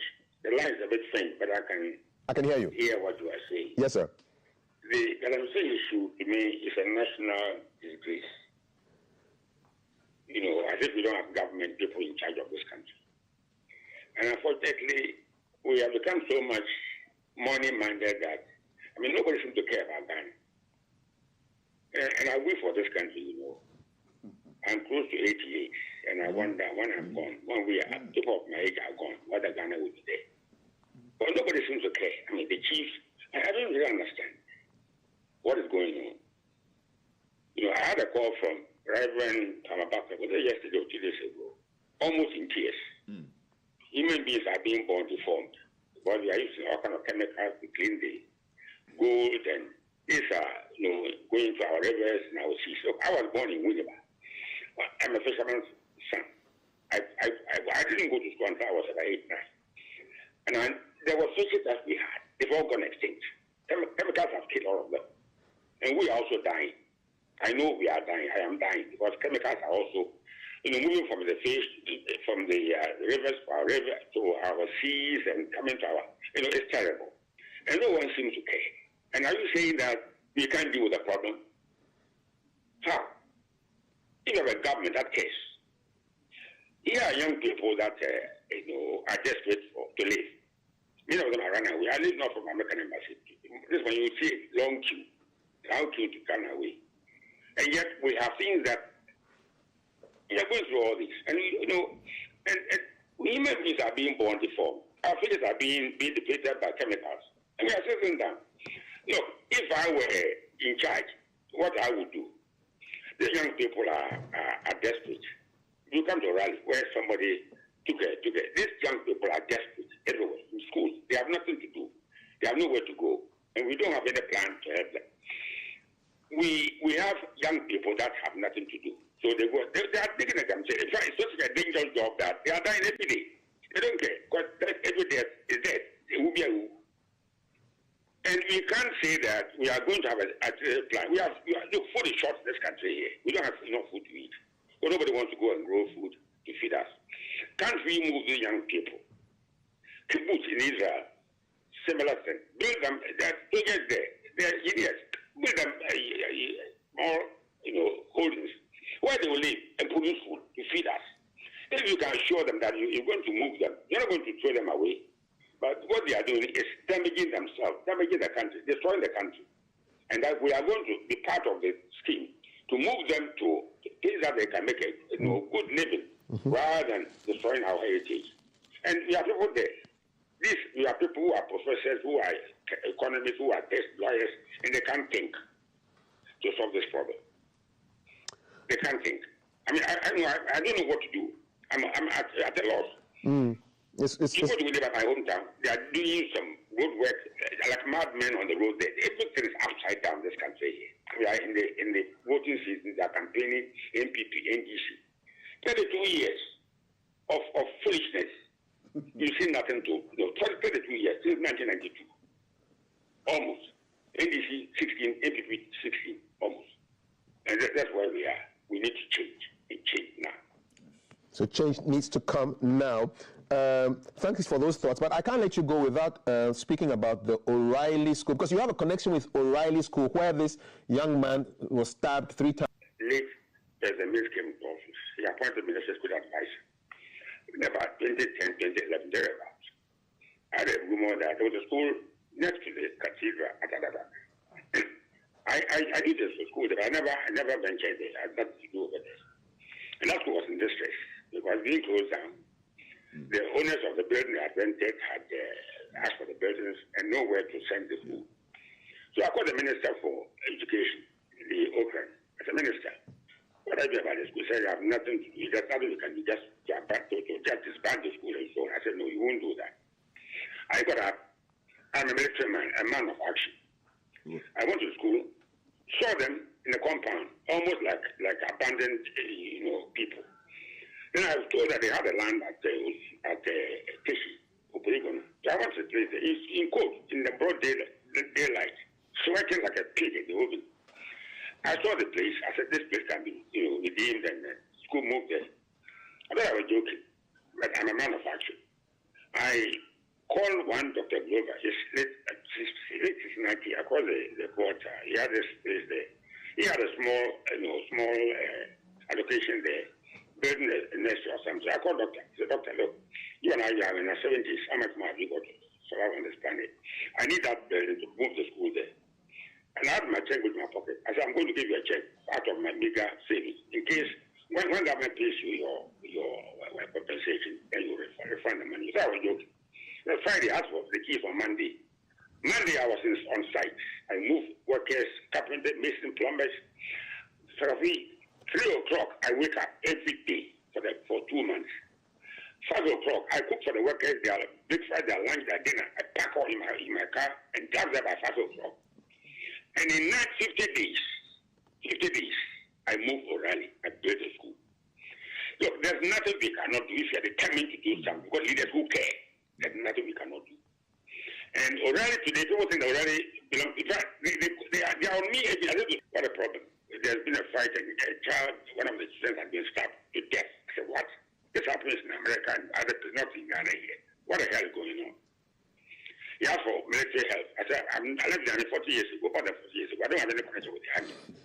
But give me the policeman who is there and let me talk to him. Or give my number to him to call me. But he never called me. Later I heard that this is what had happened. Now, the frustration going on among our youth, only God knows. I've been a young man before, but I've never been so frustrated. Even today, this morning, I'm having a headache. Because you watch the news, foreign news, in Britain they are stabbing young children, America 4 shots in Georgia. There's madness everywhere. The world is going crazy. What the hell is going on? Our leaders are in China. I hear China is arranging financing for them to import goods. I don't know. We are mismanaging Africa in a way that long after I'm gone, I don't think Africa will recover. I don't believe. The way we are running Ghana, I don't think we will recover. So you don't have hope, General? No, I mean, where is the hope? Here I was, my father was a fisherman. My mother was selling in the market, not on the street. And I became chief of defense staff. From nobody ever had education in my family. I was the only one in the first. Nobody taught me 1 + 1 = 2. And yet, I took 5 years to do my O-level, got A, grade 1, came to the army, met all the Archimotans and the fire department, and I was selected to go to Sandhurst, top school in the world, and top my class there. So I'm not stupid. We have no hope. General Joseph Nunu Mensah, retired former CDS, painting a gloomy picture, but can you blame him? I mean, if you look at what is around, unless you have faith, there will be no hope. Thank you so much for your time, sir. God bless you, Kapi. God bless you. God bless you, sir. When you sit before General Nunu Mensah for hours, and when he begins the stories, he's so passionate about it. Because it's fascinating. Memories, A school that he helped to rebuild, and then they call you to tell you that a student in the school has died. What were they arguing about? My father has more money than yours. Yes, and now you are dead. And you see, I spoke to the NAGRAC president yesterday, Angel Kabonu, and I could sense frustration in his voice. He says discipline has broken down in the school system. Teachers are not allowed to punish students. You can't do anything. So you just basically come, mark scripts, look at them. If they're fighting, you don't even jump in. Mass promotions. It's just there's a Bible verse that says, if you spare the rod, you spoil the child. Look, I don't know about Sheikh and my brother here, but me. But for certain discipline I had from my parents, I don't think I would have been in this shape. Oh, yes, yes. So we need, sometimes we seem to be rewarding bad characters, bad attitude. Is that not the story of Galamsey? Yes, this morning, yes, what Galamsey means is bad behavior. Bad behavior. So it started as a small thing as a gather and sell. And then that is how the word Galamsey came. Gather and sell, gather and sell, gather and sell. And they started gathering, and now they've extended it. And a lot of politicians today, but for Galamsey, they can't do their campaign. And so this is very sad. And it's running down everybody. And what we won't realize is that we seem to be gaining from it now, but the long-term effect is going to destroy all of us. But don't we have rules on campaign financing? Aren't people supposed to declare what money goes into campaigns? Those things are not working. I mean, advocates have come out, they've spoken, and that's what's leading to this monetization of our politics, and leading to what we all agree, that corruption. And I quickly want to add what the gentleman was, even in corruption. In fact, both NDC and MPP are not saying that corruption is not good. No, they say you did it worse than me. Oh, so we are all thieves. Yes, but you're a bigger thief. But you are more. You are a bigger thief than. I mean, so we're not talking about that. It is not good. No, is that you've done it more than me. You know, this issue of discipline and what you see. When I read about it, yes, I had a conversation with my wife. We were sitting down there. So we were just brooding over it and reflecting, and I looked at myself back, and I was talking about how, just like Reverend said, how my father brought me up. Yeah. Kaf, how did he bring you up? Before I come to that, Kaf, look, if I see a raw knife in my house, raw, first thing comes to my mind, remove it there. Yeah. I don't want to see raw knife or any weapon. And my children know this. They are grown, but they know this. No knife. You see, so from the way you bring up your child, so when that guy, a boy growing up, altercation, what comes into his mind? Why is that the first thing he was looking out for was an implement or a tool he will use, knowing that when he stabs, the person will die. And he stabs not once, twice, thrice. Thrice. Look, it's a serious matter we're dealing with. When a boy, when he knows that this is my schoolmate or classmate, that we go out together, sometimes we eat together. Now, little altercation comes, and he will reach out to a weapon and to kill.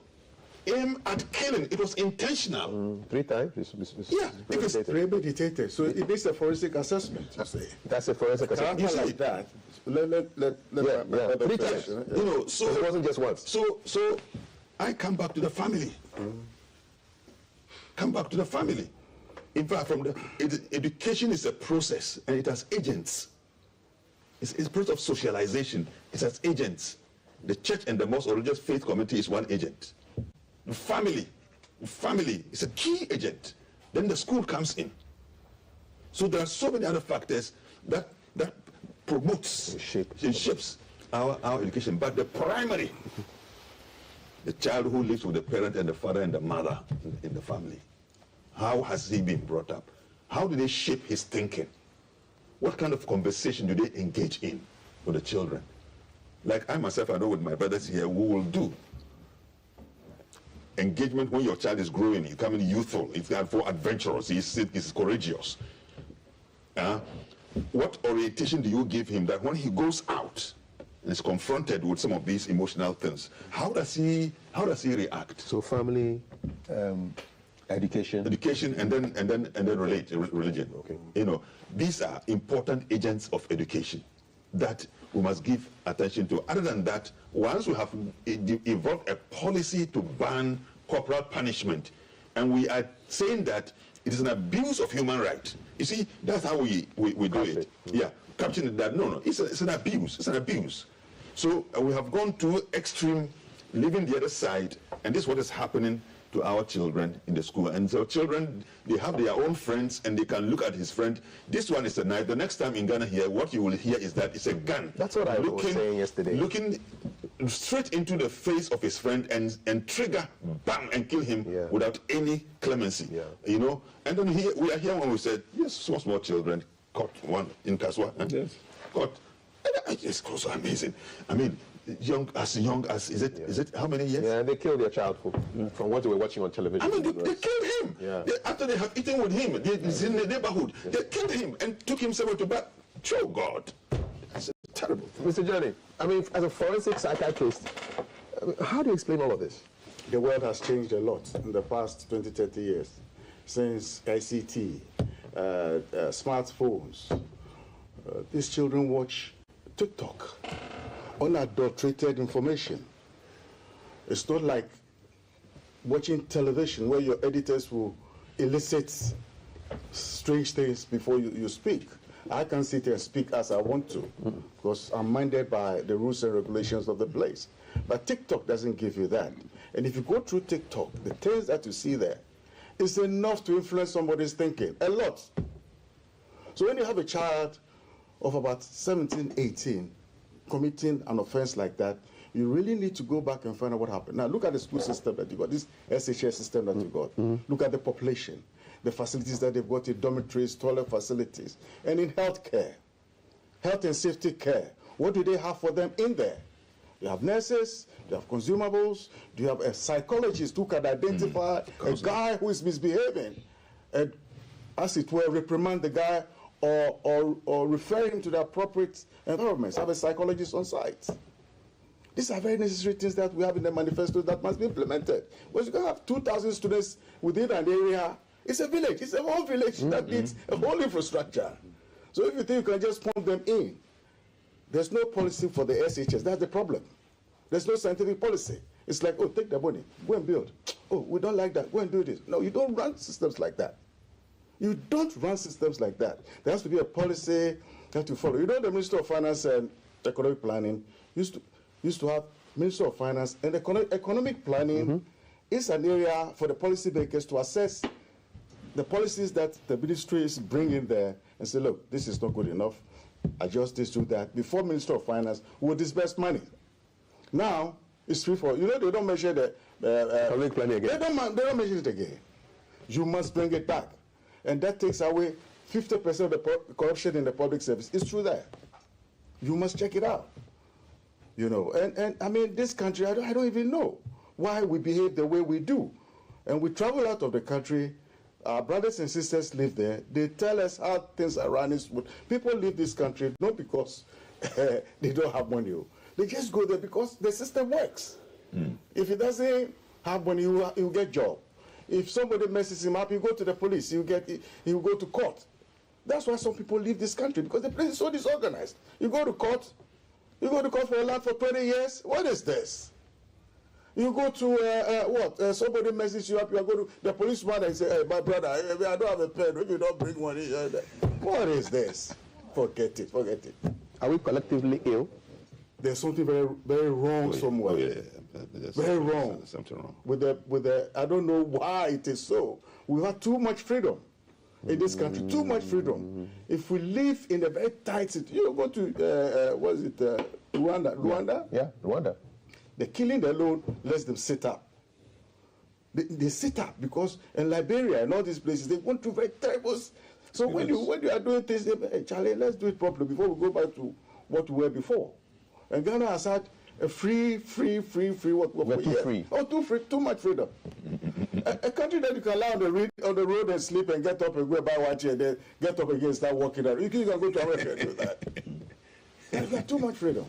You can't even do that in Nigeria. In Nigeria? No, we go to Nigeria to go and preach. And from the airport, you would go on the private jets, and it's the whole big deal of going private. They pick you from the airport straight to the hotel. And when you get out of the hotel, the soldiers and the police special branch are right in front. You don't come out. But the first time I saw a policeman, I gave him a tip and he said, sorry, he won't take it. Because the person who has employed him to take care of us, if it is in Nigeria with all that flamboyancy and what everybody watch on TV, and I don't see one bit. The only thing I see is the streets, because the escort they take you from, if you make a mistake and you left yourself ajar, you'll be hijacked, you'll be kidnapped. And Baba said, Lawrence, you are an international figure. If they kidnap you to preach And I stay in the hotel. Let me quickly chip in before the messages. Yeah. I think that the counseling units from the GS top level to ban this corporal punishment, because it has to do with the mental development of the person and guiding him and so on. So if counseling unit is weak, then it exacerbates the situation. There's no more corporal punishment, which is a deterrence. We have stopped it because it's human rights abuse. And yet this child who is supposed to prepare for life has nothing to guide him in how he makes choices, even in life. Absolutely. Sometimes some of the choices are so dangerous that they leave you with regret throughout your life. So I talk to the youth all the time. I even pray for them that be careful of the choices you make. Every day we are confronted with circumstances out of which we are supposed to make a choice. The choice you make is your discretion. So this 18-year-old boy is not going to be a murderer, really. He's killed somebody. I mean, it will follow him to the day he dies. It will follow him. And his job. You see, that's why parents must really bring to the understanding of their children, even about the choices they make. Yeah. Friendship. And how it leaves them with regrets. For the rest of their life. Painful regrets of their life. Some of them leave them maimed for life. So young people, when we sit down here, look, at our ages, we are not too old, but we are not growing any younger. No, we are going. I was watching my beard this I'm morning, seriously. and it's very white now. You see? I'm not young So anymore. we are fading away. We're getting weaker and weaker. We fade away. The future, like my brother's forensic audit said, that that's why the youth are the future of, look, any nation that has no plan for the youth, for his future, for his youth, is dead. Is doomed. Dead. On that note, let's go to one of our young people. She has a plan for us on the messages. The plan is to read the messages Please read the on our messages. WhatsApp number 055-556-1034. These are your thoughts and not the thoughts of any of us here or the panel. So you're having your say. Galamsey and discipline are the two key topics you've discussed. Right. And this first texter goes straight to that. The issue of Galamsey fights has to be a national issue and not a political one. I can assure you that the forest security guard, the military, the police are all deep-headed in accomplishing it, and not only politicians. The chiefs are equally part of the matter. The issue ought to be solved on national platforms and not during political discussions. Alhaji Kalu is sending this from Nalerigu.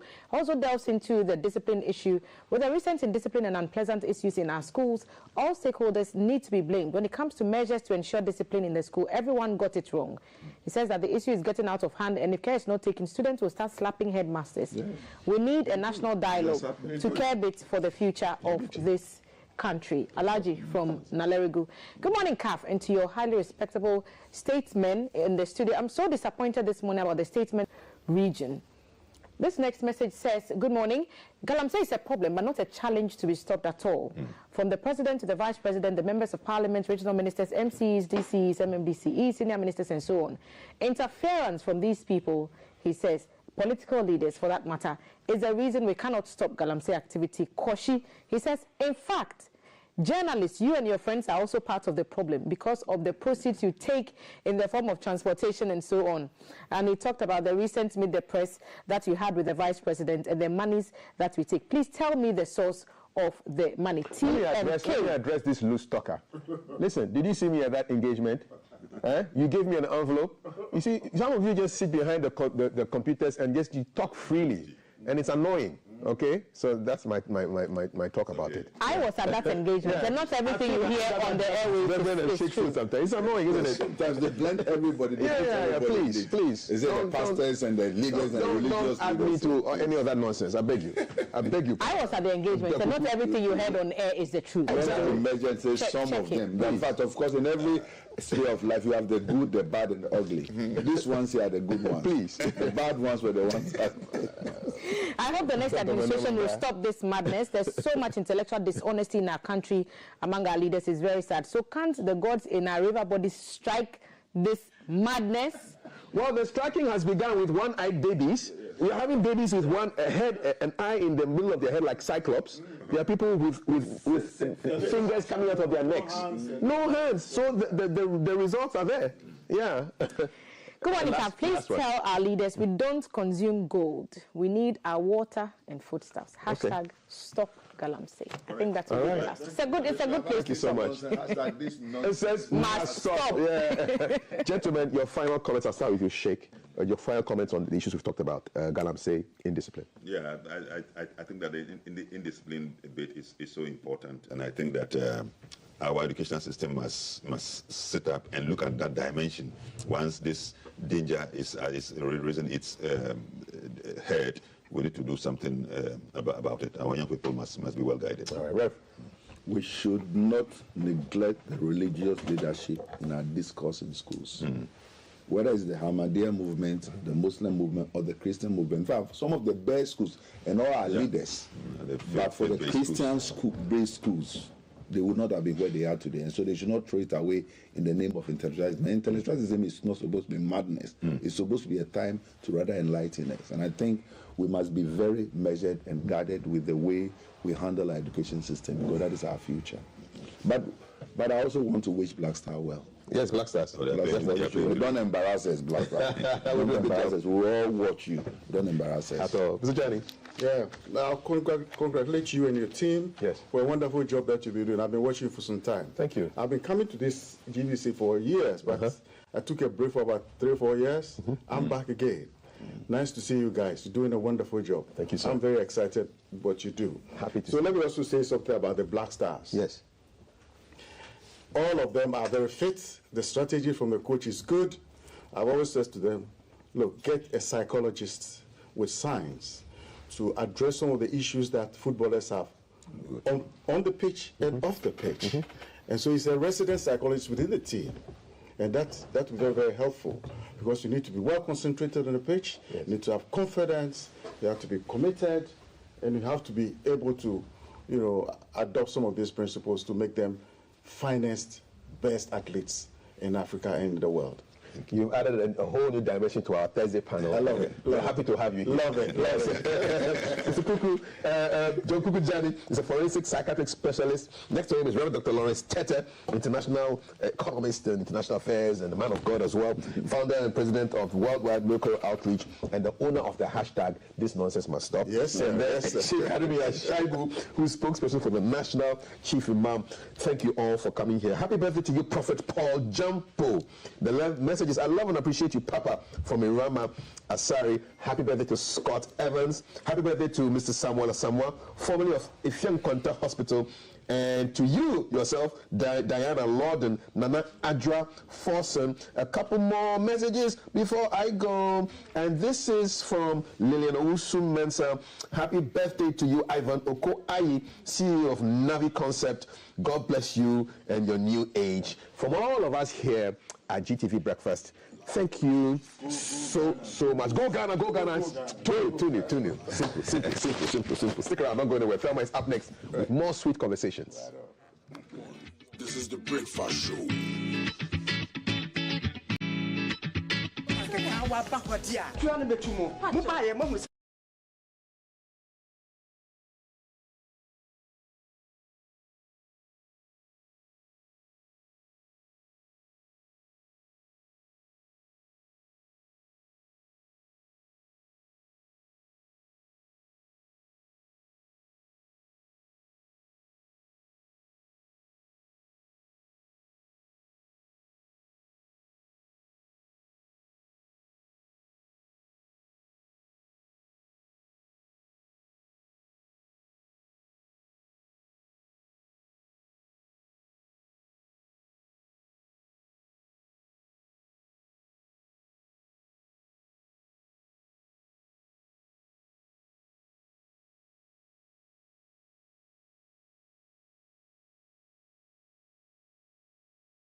GTV Breakfast. In collaboration with the GBC, Ghana Broadcasting Corporation, the German Embassy is running the Climate Talks project, drawing attention to issues of climate. And the train, choo-choo, has already made stops in Wa and Tamale.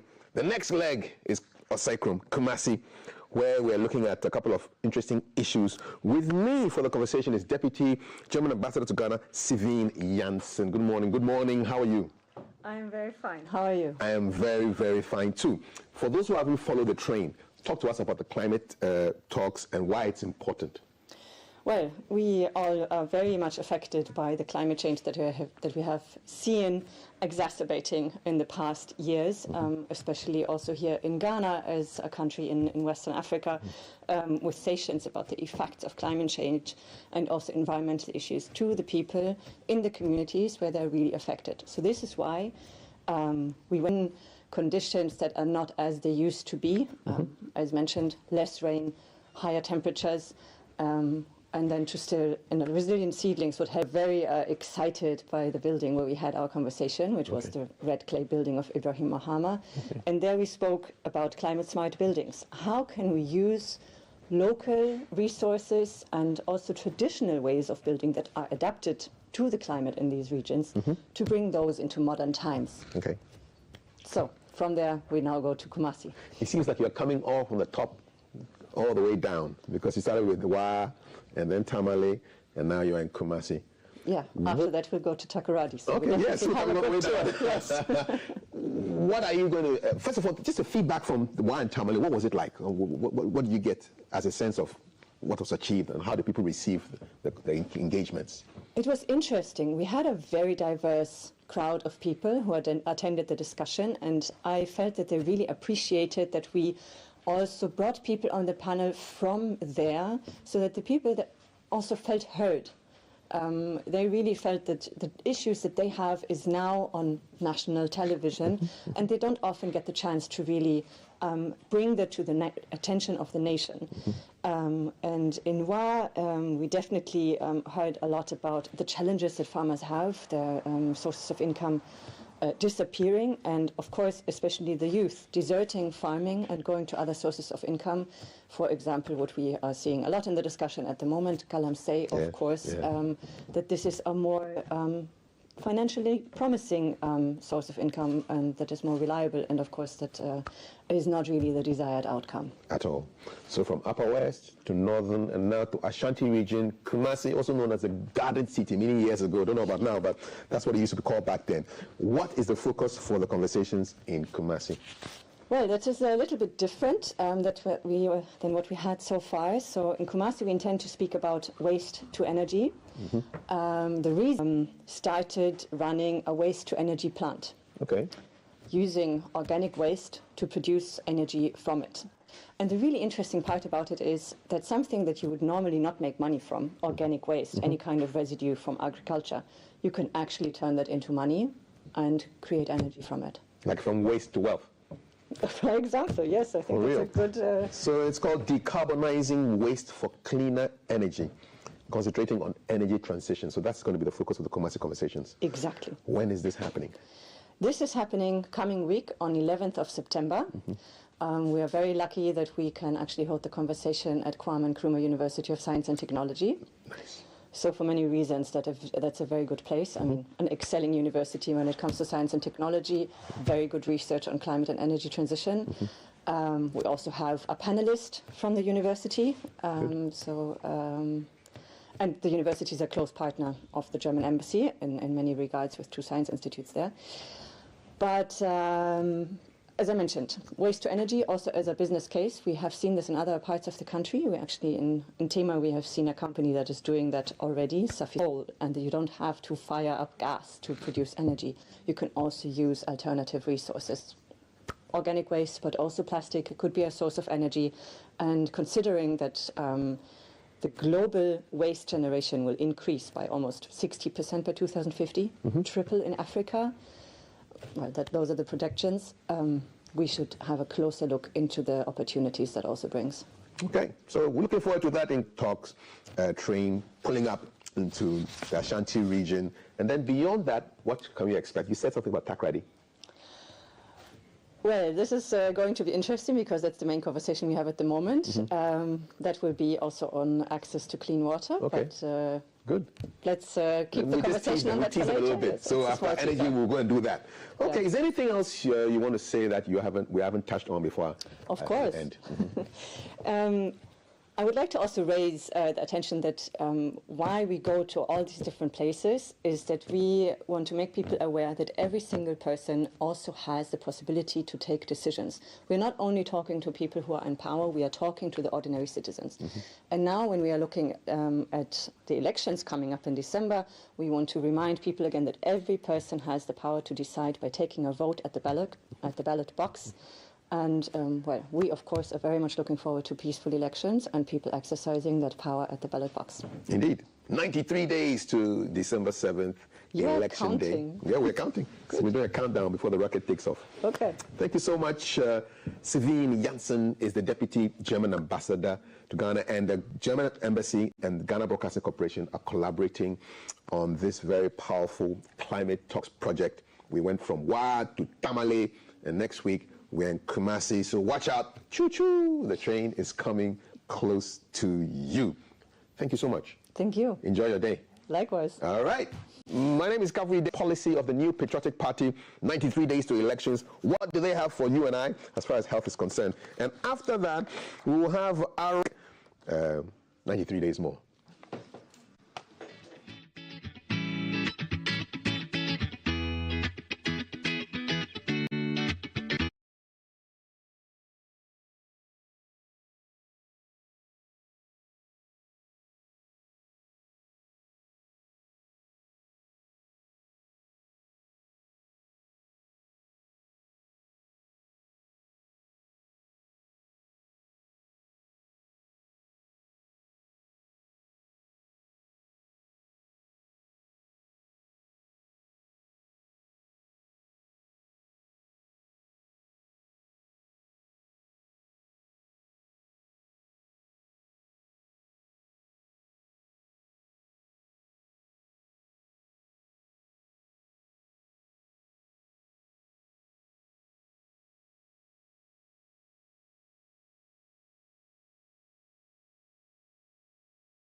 Asumdini, Amanamandu, Woma, Yereko Kuano, Yakawa Yingwenim, Bebuche, Tushewa, Dudoti, Yason, Sien, Yakawa Yingwemu, Bebuche, Tushewa, Dudoti, Yason, Sien, Asumdini, Obodon, Abe, Woma, Yayazibonya.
Thanks for staying on. Expect more of the jams tomorrow on the show. In our collaboration with Virtual Sounds Lab, you know that it's the heart of sound located at Asylum Down in Accra. For all your sound equipment needs, Virtual Sounds Lab is your one-stop shop, and they'll make sure they hook you up like they hooked us up. So tomorrow, there'll be an open jam session. You don't want to miss it right here on GTV Breakfast. On this side, we are still looking at manifestos, and we are interrogating the policies of the parties as part of the Ghana Broadcasting Corporation's mandate to ensure that the parties have a platform where they can communicate their policies to the Ghanaian public. The NPP is having a turn today, and we are focusing the lens on its provisions for health. And I'll be introducing my panel member to you very, very shortly. But let's look at what the NPP's plan is in what they capture as the bold solution to provide better health care for all. So I'll get quickly into the details of what they intend to do under this bold solution. They intend to complete all Agenda 111 hospital. Let's look at the next one, and the plan is to recruit more doctors, nurses, and other health professionals with improved conditions of service. So that's point number 2. On the third point, they want to bring healthcare services to your doorstep, by completing the digitization of public healthcare institutions under the e-health project and scaling up of telehealth services. So digitalization, a key part of the agenda to improve health for Ghanaians according to the NPP's plan. Another idea is to bring healthcare services to your doorstep by establishing 2 additional sites in addition to the existing 6 at Funsi and Kintampo to enhance drone delivery services and to ensure total nationwide coverage. There's also a plan to ensure the interoperability of the National Electronic Pharmacy Platform, NEP, with public and private healthcare facilities. All this is in the NPP's 2024 manifesto. Today we are focusing on health. Here's another promise: to offer incentives for healthcare workers to buy 1 vehicle each with an engine capacity of up to 1,800 cc. So we'll be looking at the details of that a bit later. Ensure compliance with the existing deprived area incentive package for health workers, and some causes of agitations that have come with some of these incentive packages, and we'll interrogate some of those policies in a bit more detail. These are the promises that were contained in the 2024 manifesto when it comes to health. But some are asking, in 2020 there were some promises as well. How far has the NPP gone towards delivering on those key promises? So in that vein, let's look at some of the promises in the 2020 manifesto of the NPP where health is concerned. So here is one promise to restore nurses trainee allowances. The NPP says it has restored the allowances. Yes, there are challenges, and we'll ask for some of the grievances and how they are being addressed a bit shortly. The other promise is to facilitate the early placement of trained nurses, public health personnel, and teachers denied employment by the NDC. What has been done so far? The NPP says all nurses denied engagement by the NDC have been placed. All nurses, it says all. It did not say some. So if you have other ideas, let us know. Our WhatsApp number is very active, 055-5561-034, and the doctor will answer all your questions. Next promise, to provide free specialist postgraduate training. What has been done so far? Free specialist postgraduate medical training commenced in the 2018 to 2019 academic year. Next promise on our board is to strengthen the National Ambulance Service. The NPP says over 300 ambulances have been supplied to the National Ambulance Authority, NAS, one in every constituency under the One Constituency, One Ambulance initiative. And NAS has also been provided with a state-of-the-art digitized command center to field emergency calls and to dispatch ambulances. Remember, the National Ambulance Service was our guest on this show just a couple of days ago, celebrating their 80th anniversary, and they talked about some of their successes and challenges. The next promise in the NPP 2020 manifesto to establish centers for cancers and cover the cost under NHIS. Breast cancer is already covered by the scheme, and the expensive cancer drug has also Herceptin, the expensive cancer drug, has also been added and is being paid for by the NHIS. Established centers for cancers. We'll look at that also in a bit more detail shortly. The next promise is to expand and equip medical schools to train more medical doctors. The NPP says the whole regional hospital has been converted into a teaching hospital. More promises that we can highlight on today's conversation: to collaborate with the private sector to establish wellness clinics. It says that this is being piloted with GIZ, under which wellness clinics are being set up within Dodowa, Legon, and Tema hospitals. So these are some of the promises and what the NPP says it has delivered when it comes to the manifesto in 2020. In 2024, the agenda is still to provide better health care for all, as we know that a healthy people makes a healthy nation. How does the NPP intend to do that? The spokesperson, the presidential advisor on health, and a member of the NPP 2024 Manifesto Committee on Health, Dr. Anthony Nsiasari, is seated at our table and will answer some of our questions. Doc, thank you for making the time. Thank you very much, Tema. We've just given viewers a run-through of the many promises that you've made in this manifesto and in the ones in the previous manifesto. So let's get into a bit more detail. This manifesto did not touch on free health care delivery. Is there going to come a time when healthcare is free? And is that in your plans as a party? Tema, what is free healthcare? That I go to hospital and I don't pay anything from the moment I walk in until I come out with my medication. Okay, that's your definition. That's my definition. Healthcare is very expensive. And healthcare, if you don't pay, somebody has to pay for the healthcare. Luckily for us, in 2003, His Excellency President J.A. Kufuor institutionalized the National Health Insurance Scheme. And that is the best way to pay for healthcare in all over the world. If you want to have very quality healthcare, then there should be some kind of health insurance. And to me, that is the most important thing. If you say something is free, somebody pays for it. If the person cannot pay for it, especially if you just mention that everything is free, then it becomes a problem.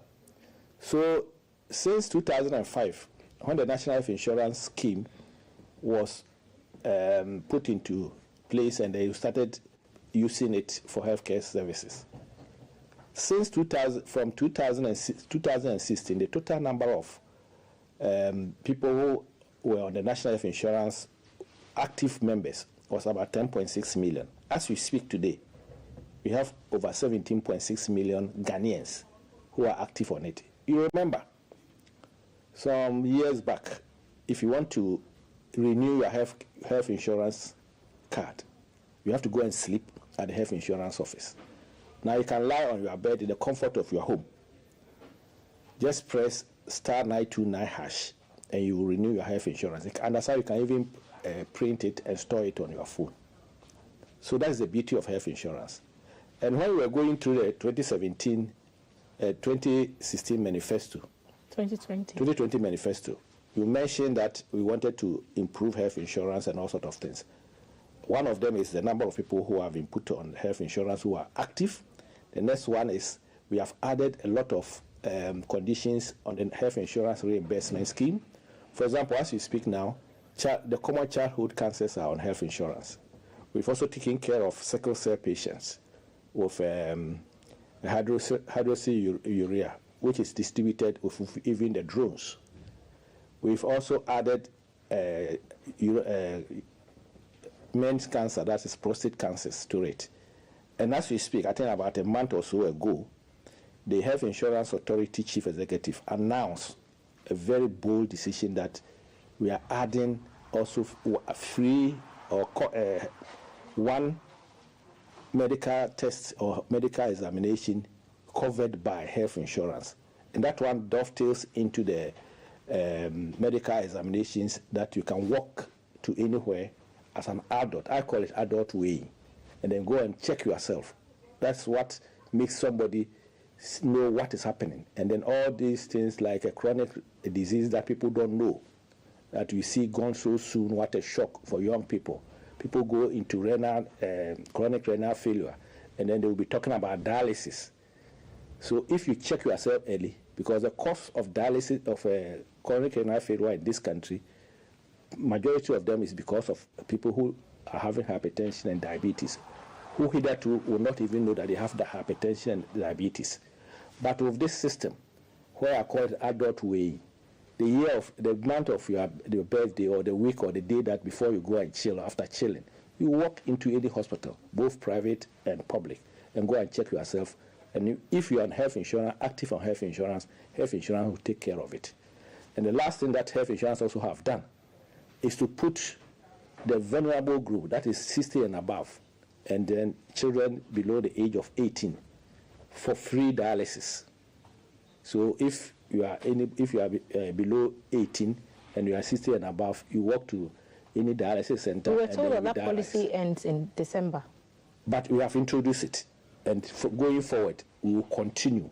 So health insurance will then review it, monitor whatever is happening. They are monitoring it, they review it, and then we see the way forward. But the health insurance is not without its challenges. Challenges with funding, for example, is becoming topical, and we've been discussing a lot of these issues with healthcare providers complaining that they are owed arrears in several months. How are those issues being resolved? I think it's being resolved. In fact, I saw a publication about 2 days ago where the National Health Insurance is going to pay both the upper tier and the lower tier about 800 million Ghana cedis to clear most of the debt.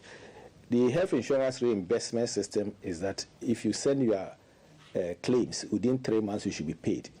And that is what the health insurance is working towards.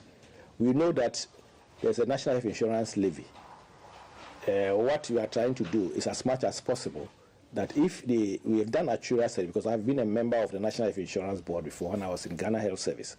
With the actuarial studies, even if 80% to about 90% of only the National Health Insurance levy is given to the health insurance, they will be viable and sustainable.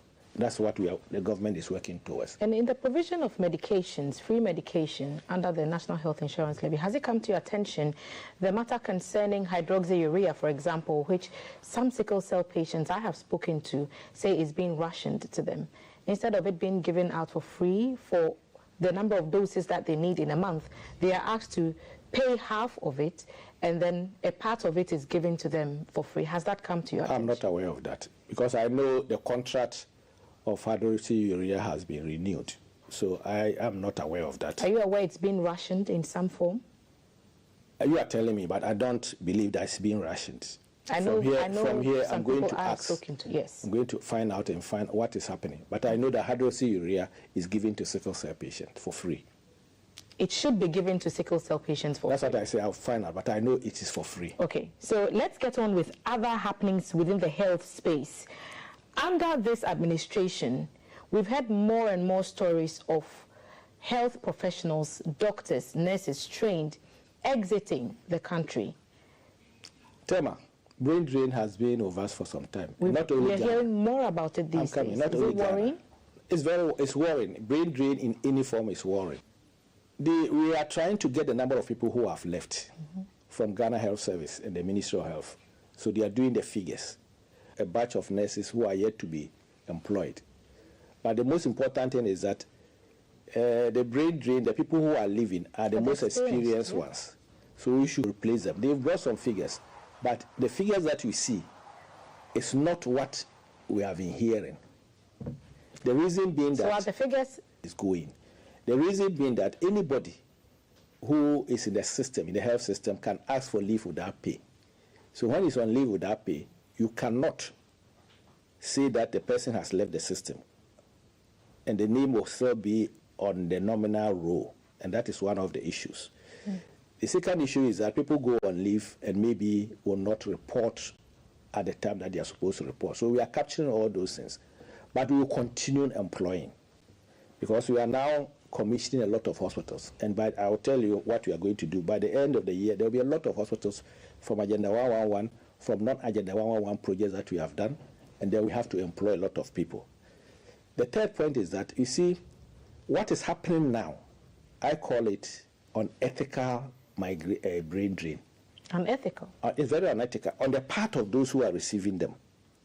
Because by WHO standards, every country has what you call the health professionals, especially we use nurses and doctors as a proxy per population. As a country, we are yet to get all the numbers and the people who are employed to get the 1 to 500, which for nurses. 1 to 500. 500. Once you have members of the public, yes, to one nurse. To one nurse. If you have that one, then you can actively engage other countries and say that we will have more than enough, so if you can come and take them. The way we are going, the training that we are doing, especially for nurses, we are getting there. But we should also try to classify the nurses into two groups. You know that they are certificate nurses and they are degree nurses.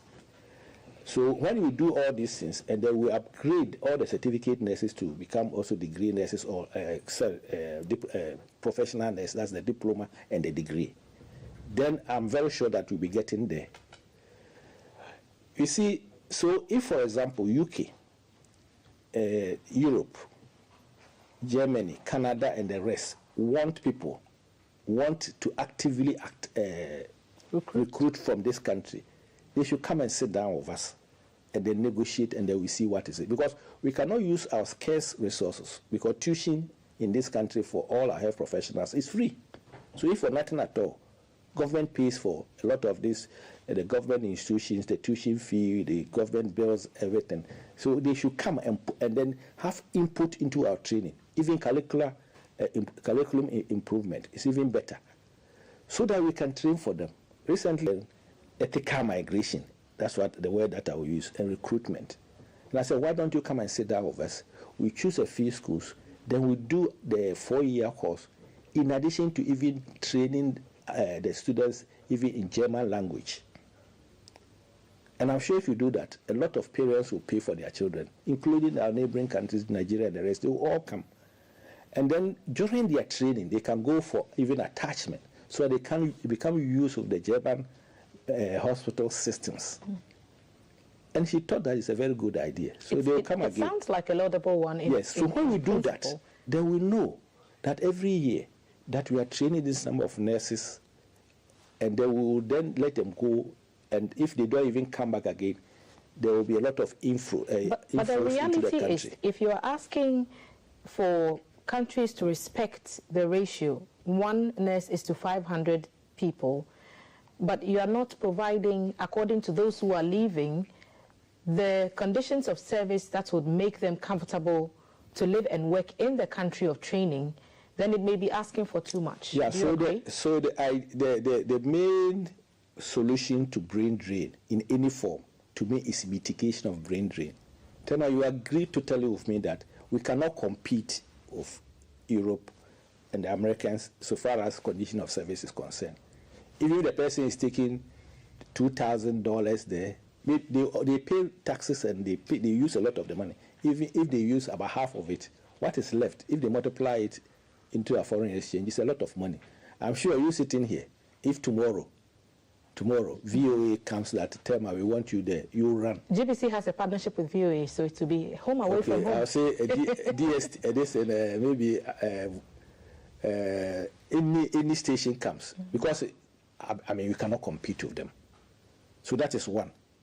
We cannot have a condition of service which will be comparable or it will be the same as in elsewhere, but we can mitigate it, and the mitigation is giving things which will not push the people. When so allowances are not being paid, recently pharmaceuticals, so our pharma doctors have been agitating the payment of some allowances.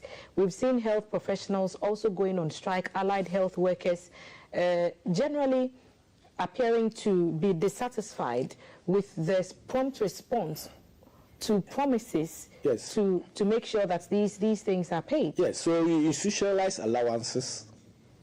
I believe that not everybody who is working in the health system, even doctors working somewhere, one in Rage and one in Bunkurku Yoyo, should receive the same. The basic salary will be the same, but allowances should be different. We have done rural incentives, which is in our manifesto, which will make sure that it is implemented.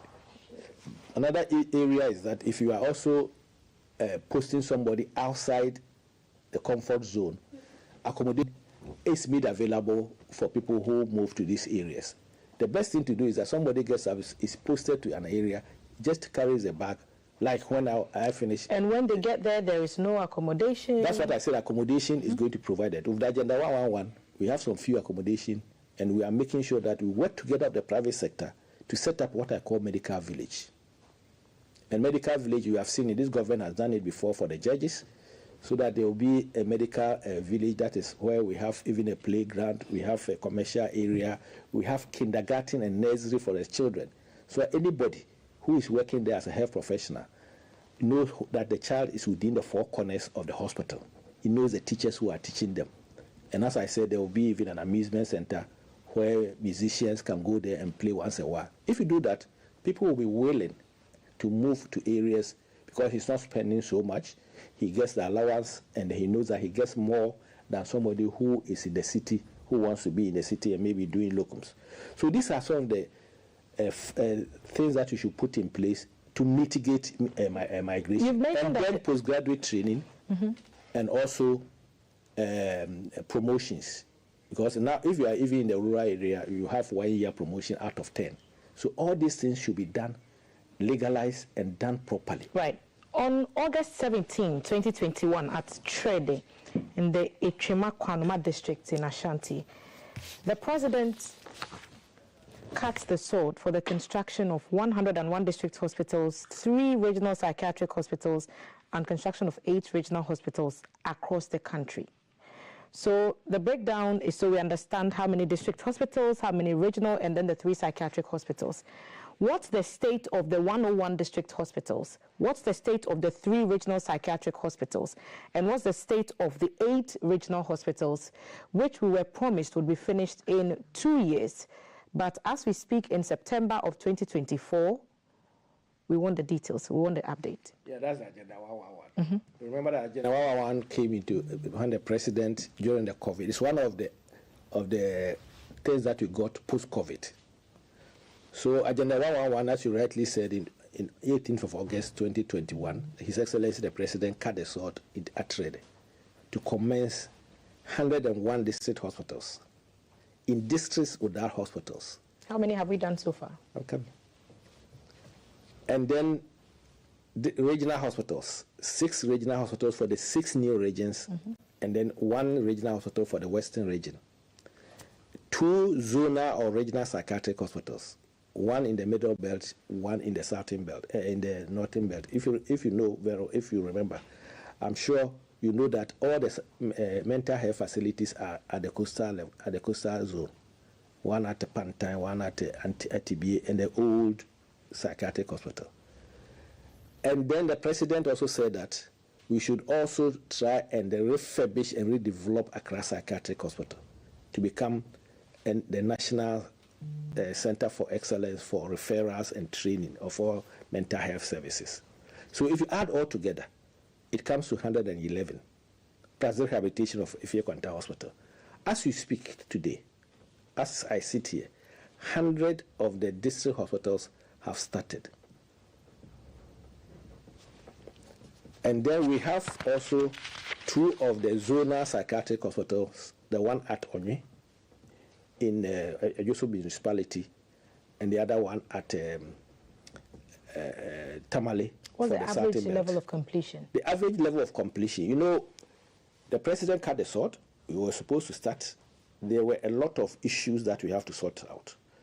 The district hospitals, the 101 district hospitals, which is now even 104 because we have added Karaga in Kuranza and Menchia to it, which we are yet to start.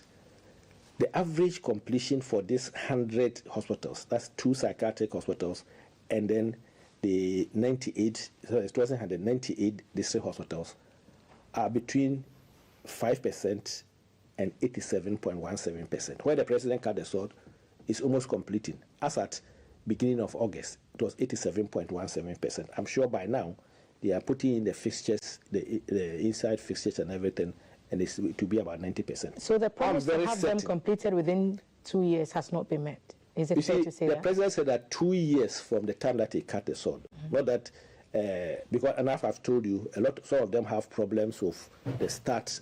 Some of them we are just yet to start. For example, Menchia, we are yet to start because we have to get enough land. In Kuranza, we have just gone to PPA for the contractors to go to site. So construction has a lot of issues. And when you start construction, it starts slowly and then picks up. So as I speak, as I said, 100 of the district hospital and the psychiatric hospital have started. But none of them is complete. No, none of them is complete. I don't believe that in this country, we have seen some people build hospital since 1974. Some built for about 4 years. Some built for about 5 years. So boldly said that the designers said that this construction can take 2 years. But as I said, for example, Agogology, if you go there now, they are excavating all the soil and then fill it before we can start the work. But contractors are there doing this work. So all these 100 sites are active. It means the contractors are there, they are working. And as I said, by the grace of God, this year, we will see some of them completed, and His Excellency will complete them and commission them. For example, 33 of the 100 which are working are above 70%. And above 74%, there are about 21 of them which are above 74%. And to me, any one of them, which is about 70%, which is working very fast and contractors are there working, we are very sure that the construction will finish. And we are working on the procurement of equipment as we speak now, and then we'll put in the equipment and some will be commissioned. So should we expect new timelines? There are no new timelines. The timelines I'm telling you. Because now we've gone past the 2 years. Yes, I mean, you cannot straightly say, oh, 2 years have come, you haven't finished. Why haven't you finished? And I'm giving you the reasons why there are some delays for the past 2 years. And I'm asking, so because of the delays, when should we expect a completion? When should we expect 100 from some of these hospitals? The 100 that I've told you about, we will start commissioning them. Some of them will finish by the end of this year. Some of them will finish by the next quarter, the end of next quarter of next year, and the other one, the second quarter. And by a year this time, all the 105 of them that are supposed to be done with Government of Ghana funding. That's the most important thing about this. These district hospitals and the 2 psychiatric hospitals are Government of Ghana funding, 105 of them. For our oil liftings, that's where some of the money goes, and for the taxes that you pay, Ghana government tax. And this is what is happening. The regional hospitals have not started yet, because the regional hospitals are external funding, which we call EPC plus F. the contractors, we know the contractors who work there, they've all applied and they've done the value for money. It's the Ministry of Finance because of the debt restructuring. Once the debt restructuring is signed off, the contractors will come to site. So that is how the Agenda 111 is. But as I told you, that the 100 which are actively working ranges between 5% to over 87%. And contractors are actively on site. Abandoned sites or store sites are sites where you go, you will see any contractor on site. But this one, you can move there if you like. We'll be going around, we'll be monitoring it. We can go with you, and you see contractors actively working. And I'm sure if I knew this, I would have brought you maybe some of the videos. Because we want to see. And then you see the videos. When you went to Garu, we recently were in Upper East, Upper West, and North East. You go to Garu, you go to Yabaga, Kobore, which we used to call overseas. See the magnificent, beautiful hospital which is ongoing, which by the grace of God, I'm very certain that somewhere by the end of October, they will hand over to us. Okay, can we talk about one item on your manifesto, this 2024 one, about the vehicles for healthcare workers? I remember that there was a waiver for doctors who were bringing vehicles at a certain capacity into the country. That was paused a bit at some point, and now you're reintroducing it. Are you sweeping the pot? So it was halted. Yes. And now in an election year, is it a sweetening of the pot to get doctors to buy into the vision of the NPP and vote for the party? You can call Ghana Medical Association president or the secretary, the general secretary. We've instituted for doctors. I know that there are doctors, about 13 of them who have applied, whose letters have been released. So as a manifesto promise, we are adding all the other professionals, health professionals, and even teachers. But we have put it in place, mechanism where there will be no abuses. Because we are now learning lessons from the previous we've learned lessons from previous. So is there a waiver on the duty again? It's a waiver on the duty. So they can bring 1.8 liter cc vehicles and they will have free import duties. We will also make sure that the car manufacturing plants here in this country will also have such a system so that people can also buy even tear rubber brand new vehicles. And that is the way to go. You see, this is dovetailing into what we call the credit system for this country. If you have credit system, nobody takes his salary to go and buy a vehicle anywhere. It's credit system. And because we have now a very important, very unique identity, you can follow anybody to pay for whatever he has taken on credit. There was a question on the board that I wanted to bring to your attention, and I wonder if we'll have time to just scoot over there very, very quickly and see what we can make of these comments by Mr. Adams, who is the Executive Director, SASNET Ghana. He wanted to know what happened to the construction of the National Neurological Hospital. He also asking, how does the government intend to make rehabilitation for post-stroke discharge and other forms of disability accessible at the community level through the Agenda 111? Let's take the top one first. You see, Agenda 111 hospitals all have physiotherapy units across the country. So now, if somebody has a stroke and you need rehabilitation, you don't need to move from your district to the teaching hospitals for rehabilitation. We've trained a lot of physiotherapists in this country, and we will use them to do the stroke, post-stroke, or stroke patients who need rehabilitation. In a country, as a country, there's one aspect of health system which we haven't developed very well, and that's rehabilitation. You know, we have health promotion, health prevention, clinical care, and then the next one is also health rehabilitation. And going forward, this is something that we are going to use the number of physiotherapists across physiotherapy units attached to Agenda 111 to make sure that we have proper rehabilitation for all people who need rehabilitation. And his second point was about the National Neurological Hospital. Yes, you know, we are putting centers of excellence.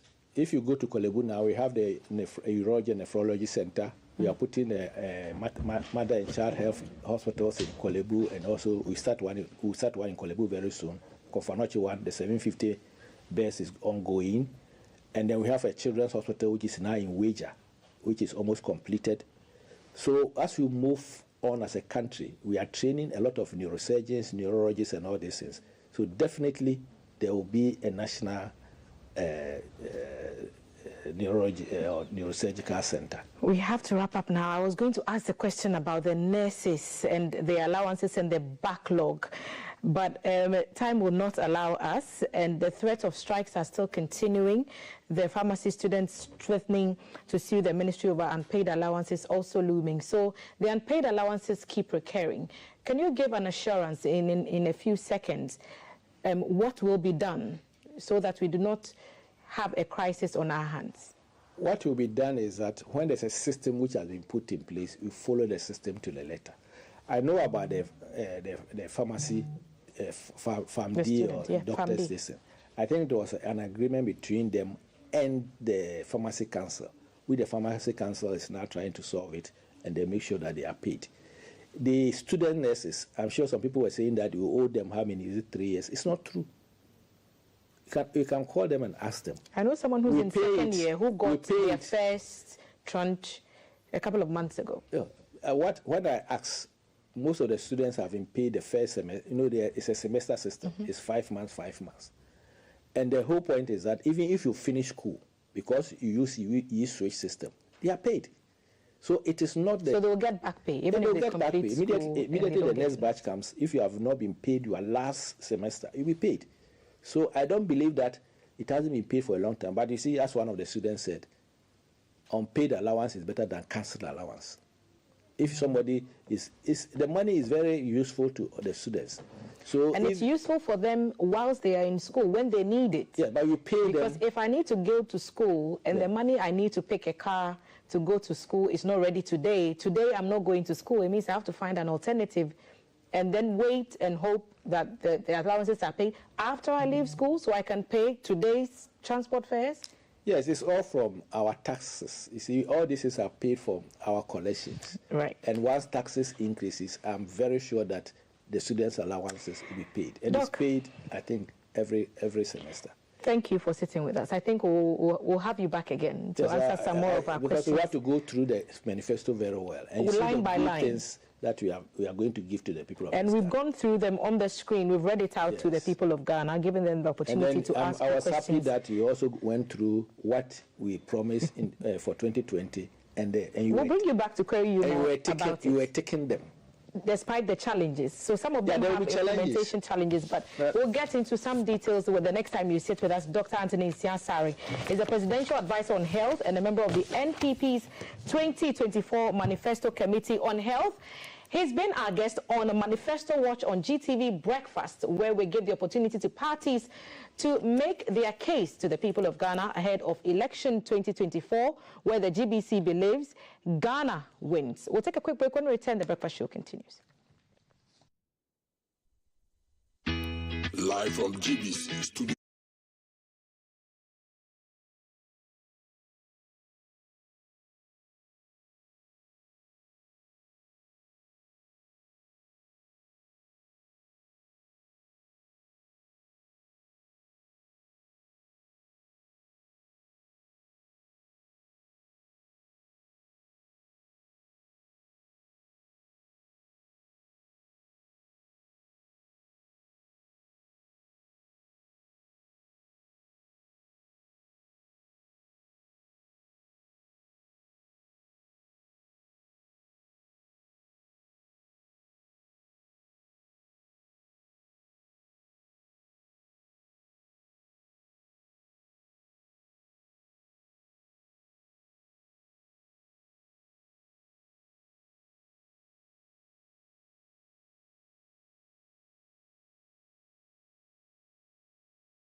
We are speaking about Jesus Christ 2.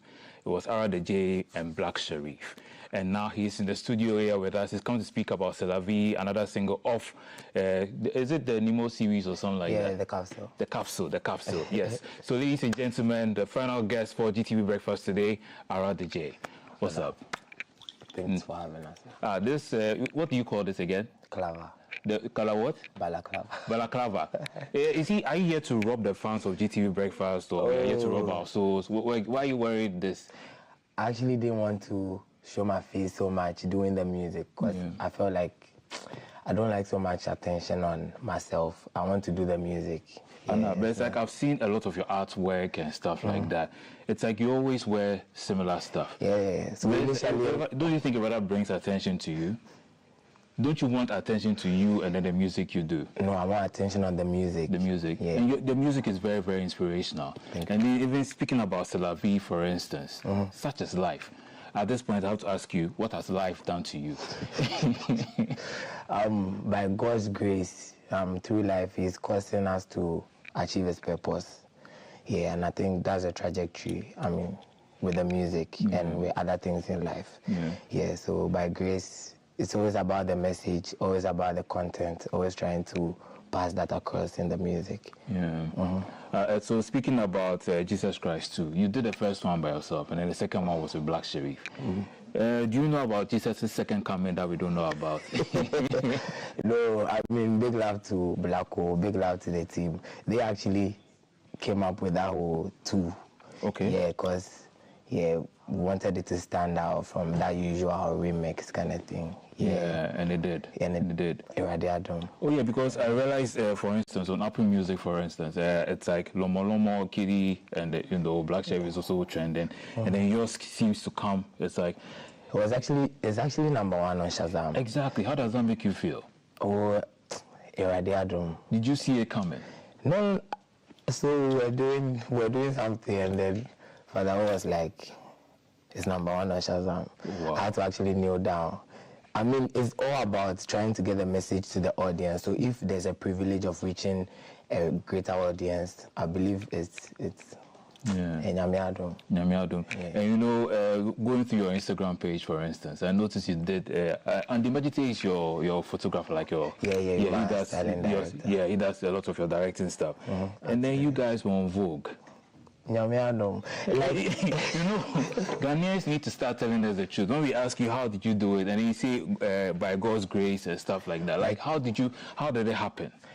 When I say Nyamiadum, I actually mean Nyamiadum because there's no way I didn't submit that picture to Vogue. Okay. Yeah, and I'm sure Andy submitted a couple of pictures to them. Yeah. So for them to choose that particular one, it is not coercion, not what did I say? Yeah, you understand it's planned. It's not planned. And I didn't even know. So I saw it. I saw Vogue. You see, I am with a picture, then they edit it with the Vogue. There's another social media trend. Yes, I had to go and check. Yeah. It was actually on Vogue. And to be sure, it's not a scam. Yeah. I mean, no, crazy. Yeah, crazy. Yeah, crazy. So now let's talk about your music. How long have you been doing music now? Actually, like maybe 12 years. 12 years. Yeah, I understand you used to stay in Kenya and all that. Yeah. Why are you surprised that they mention it all the time? Perhaps not your real name, but it's like, what's your real name? I'm Samuel. Samuel. With Ara the J and then Samuel. It's like I'm trying to get there. Ara was an alias. Yeah. Oh, okay. Because you are Ara the J, I am J the Gabra. So you have to feature me in a song. Maybe Jesus Christ 3. I'm just saying. The J. So now let's speak about the capsule and all that. So tell us about it. How the inspiration behind that whole EP and everything? So Finding Nemo is my album, which hopefully by grace would be out soon. I thought it was already out though. So the capsule is a project. There will be a couple of projects that will lead into Finding Nemo, which is the main album. So this one is the first one, the capsule. And Jesus Christ 2 is the first song from the deluxe. There will be a couple of additional songs to the capsule, which is already out. Yeah, so the capsule is basically like an introduction to Finding Nemo. Now you know what Finding Nemo is going to sound like. Yeah, Finding Nemo. So I'm Nemo, Co-Nemo. I do not know that. So you are Samuel Co-Nemo. So the alias is Nemo K Constantine. Hey. How many aliases do you have? Yeah, exactly. Yeah, so the Nemo basically stands for the high life part of myself. I love high life. No matter the genre I'm doing, you hear a bit of high life in that. Yeah, and I stand for high life. my music. Yeah, so I think that's where Nemo comes from. And the Constantine is the spirituality aspect, because the foundation of everything I do, everything I sing, even as love, it has to be spiritual. Yeah, so I think that's where the Nemo Constantine. RDJ is the name Wonder. Yeah, that's where it comes from. Oh, wow. Because when I first saw Finding Nemo, I was thinking it looks very similar to the movie Finding Nemo. Exactly. You know, it's an American cartoon and everything. So did you draw maybe a little inspiration from that as well? Yeah, so Finding Nemo was trying to find his way home. Yeah, and Finding Nemo is trying to introduce the world to Nemo. Oh, okay. Exactly, so I'm bringing the world home to my home. Oh, wow. And trying to find me. Yeah, Nyamiado. If I don't see any song on your album that says Nyamiadoma, I'll be very, very shocked. Adum, yeah. Adum. So how many tracks are on the capsule, like leading up to capsule is 9. As of now, it's 10 with Jesus Christ 2. There will be a couple of songs. I can't say about. There will be a couple of songs which will be out definitely before December. Yeah. So I'm reading here that C'est La Vie is a powerful new track which follows your recent release, Jesus Christ. Do you want to speak a bit about that? So before I released C'est La Vie, I released the Jesus Christ 1. Yeah, then after that we did C'est La Vie. So big love to Ladipo, big love to Sonny. Yeah, recorded it during the Sonny Music Camp. Yeah, with Signal. And C'est La Vie basically means such as life.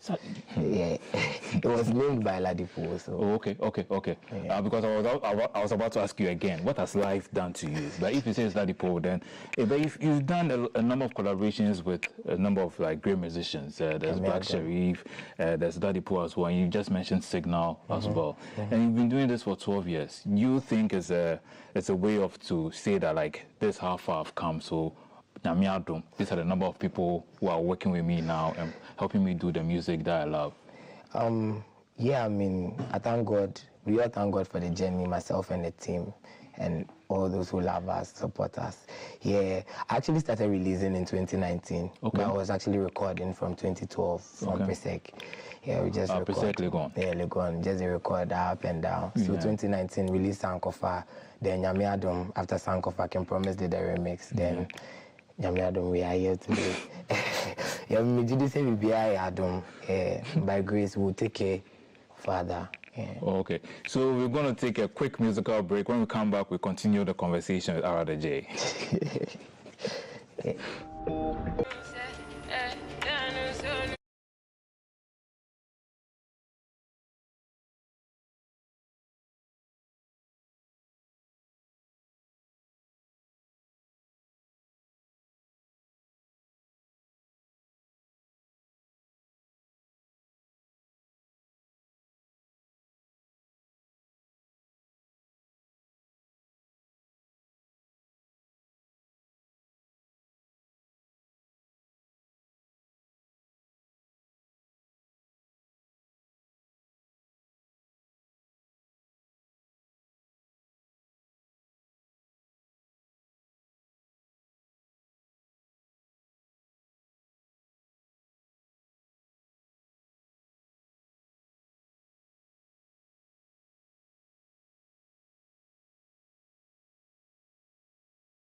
The song the song is the vibe. The song is the vibe. But you know, it's like some people, when you go over social media, they'll complain about the harsh economic climate and everything.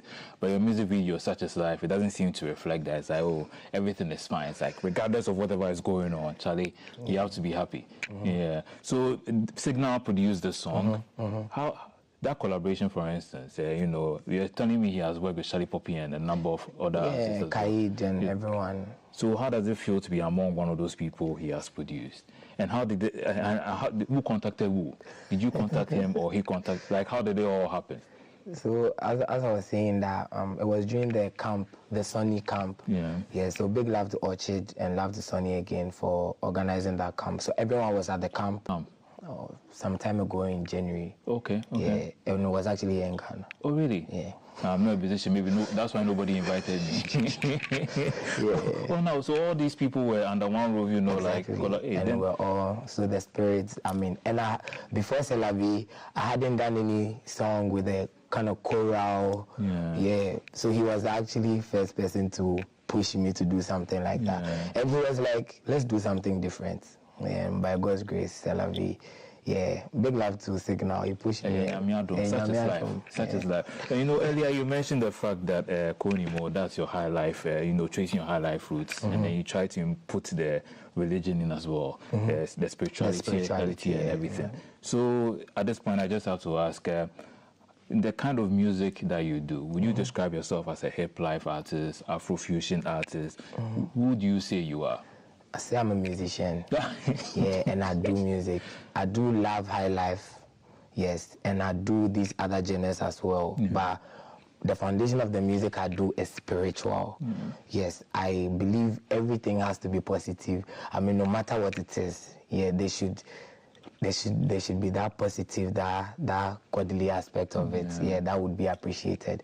Yeah, I think it's lacking sometimes in our music. Yeah, we just tend to go with the theme so much. If it's about, for instance, if it's C'est La Vie, then Such Is Life. So we are talking about everything in life. Yeah, but you see, there has to be an equilibrium. Yeah, there needs to be a balance where we talk about the spirituality and other things. And then at this moment we see Konimo on our screen. My senior man. Yeah, that's your. My senior man.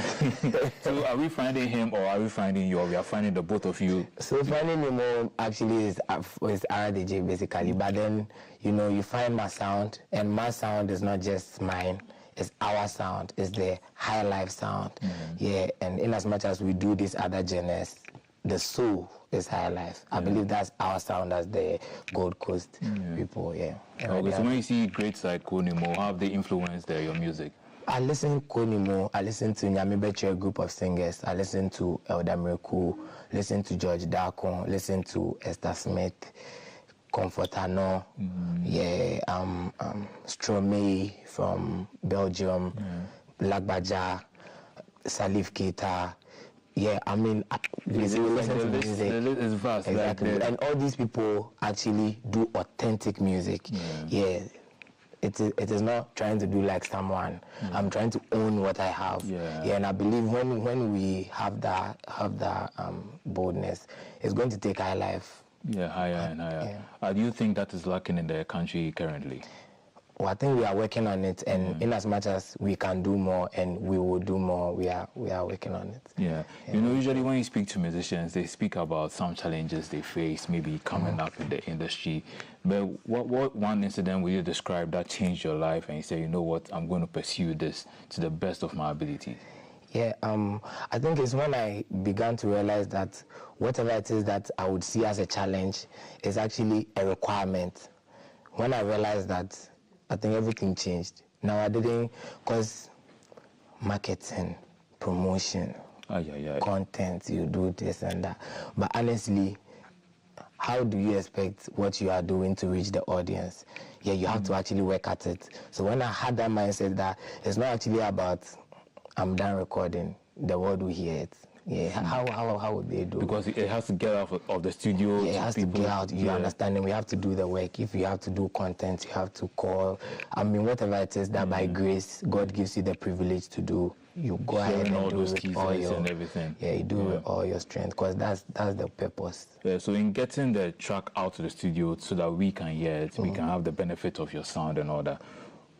Rough estimate, how much do you spend like? All this? Honestly, there can't be an estimation. Oh my goodness, is it that much? Is that much? Because like, you don't want to mention the amount. What is your purpose? If your purpose is for the thing to reach the world, yeah, whatever it takes for it to reach the world, I think so. I think the price would be whatever it takes. Whatever it takes. Yeah. You're still going to keep at it. Yeah, right. Yeah, but I'm sure there are ways. It's like where you can reduce the cost. Do you have any suggestions you can give to us? Maybe if someone is listening to us, perhaps in the industry as a whole, if we can adopt certain things that will help artists like such as yourself. So you don't need to spend that much per se. Or even if you do, you know that the returns you will get will be worth it. I think you need to cherish relations. You need to understand that human beings are more important than things. So whoever you work with, whoever you come across today, you make sure that you maintain a good relation, because it would definitely help you another time that you need it. Yes, I think relations are important. That's one. And also having that purpose, you have to know that this is why I'm doing this. Yeah, it can't be just for returns. You have to know that it is for impact. Yeah, if it's just for returns, I'm sure you're going to be disappointed along the way, because it's not everything that comes monetary. Yeah, sometimes it's a message. And someone will tell you that I woke up, this song actually changed my life. You actually said this and that, and it's factual. Yeah, it is. Yeah, so for me, I believe in those kind of returns, knowing why exactly you are doing this, that is for the purpose. Yeah, I think when you do that, it helps you. Yeah, whether you are spending. And your purpose is to bring us music with very in-depth message that will change our lives. Exactly, that will have a positive impact. That you don't have to eradicate. No. You have to remember something he said in Jesus Christ. That can say, "I only be a down for my back." So something like that. Oh wow, because that's very, very deep. And I can assume it's not an easy journey, but once you know your purpose, you are still striving towards it. Right. So in striving towards your goals and aspirations, what would you say they are? It's like maybe taking your music worldwide to the goal is to have a positive impact to my music. To have a very, very positive impact, that one day you might not remember who RDJ is or how I look like, but you remember what I said that got you through whatever it is, and you would understand it was by the grace of God. And that's it for me. I mean, I'm not even, I don't even want the personal returns, or I don't that impact. Like, exactly, and that's why we are doing it. That's why we'll go to the stage, we'll go, I don't. Oh no, but you haven't said. I don't know what you mean. You said you said go to the stage, and then you stopped. I mean, that's why we go everywhere with the message. No matter the platform. Yeah, because it's about the message. It's not even about me. So have you had people come up to you, like for instance, and say, "Oh, we heard your music, and we thought it was just the usual, maybe rap or high life or something, but what you said in the song has really impacted our lives." Yeah. So I was performing. This is actually even before I released some songs. I was performing at the is it Alliance Française? Okay. Yeah, I think so. One time. So there was this guy who was in Coaches. Yeah, I think before we were performing, the other people came to perform. The guy has been there. I was singing a song, I think, Greatest Fear or something. The guy came to the front with his crutches. He was oh wow. Yeah, he was raising. For me, I don't even care anything else that happened that day. That particular thing that he did. Yeah, and I still remember it till now, because that is why we do what we are doing. Yeah, it's not for anything. Yeah, to have a very, very, very positive impact on someone, for someone who is even, he can't walk, but when he hears what it is, he will approach, and that enthusiasm, I mean, is godly. Wow, that was really inspiring and all that. You know, for a second I thought you were a miracle worker. Somebody has come to leave the scratches at your show. Oh, no, but he was actually dancing. I understand the vibe. You know, this is all time will allow us for. And I want you to, you know, mention your socials and then give us a freestyle. And then we just end the show with that. Yeah, so on all platforms, it's RDJ. It's ARATHEJAY. Yeah, on all platforms, everywhere. So please keep supporting us. Yeah, keep streaming, keep sharing our message. Yeah, and big love to everyone supporting us. Yeah, Signal, Ladipo and all the Black Sherry, Promise and all. So from Jay the Gabra on GTV Breakfast, waiting to see you tomorrow at 5:55. This is Ara the J with a speed style. Enjoy. I'm a crabby, I'm a simple mini. And so my trust no one put in Elohim, no coming to Gem cry, you make Coco Sotra, make them say this, so I will be saying, Zana. I've been a junior mama for my TMC. Go Pia, see the Pia for the family. No, see, I know my bone fear, but nobody no TMC. Only the other for Yaba. Sep up, yeah, Japan didn't Timanino. Get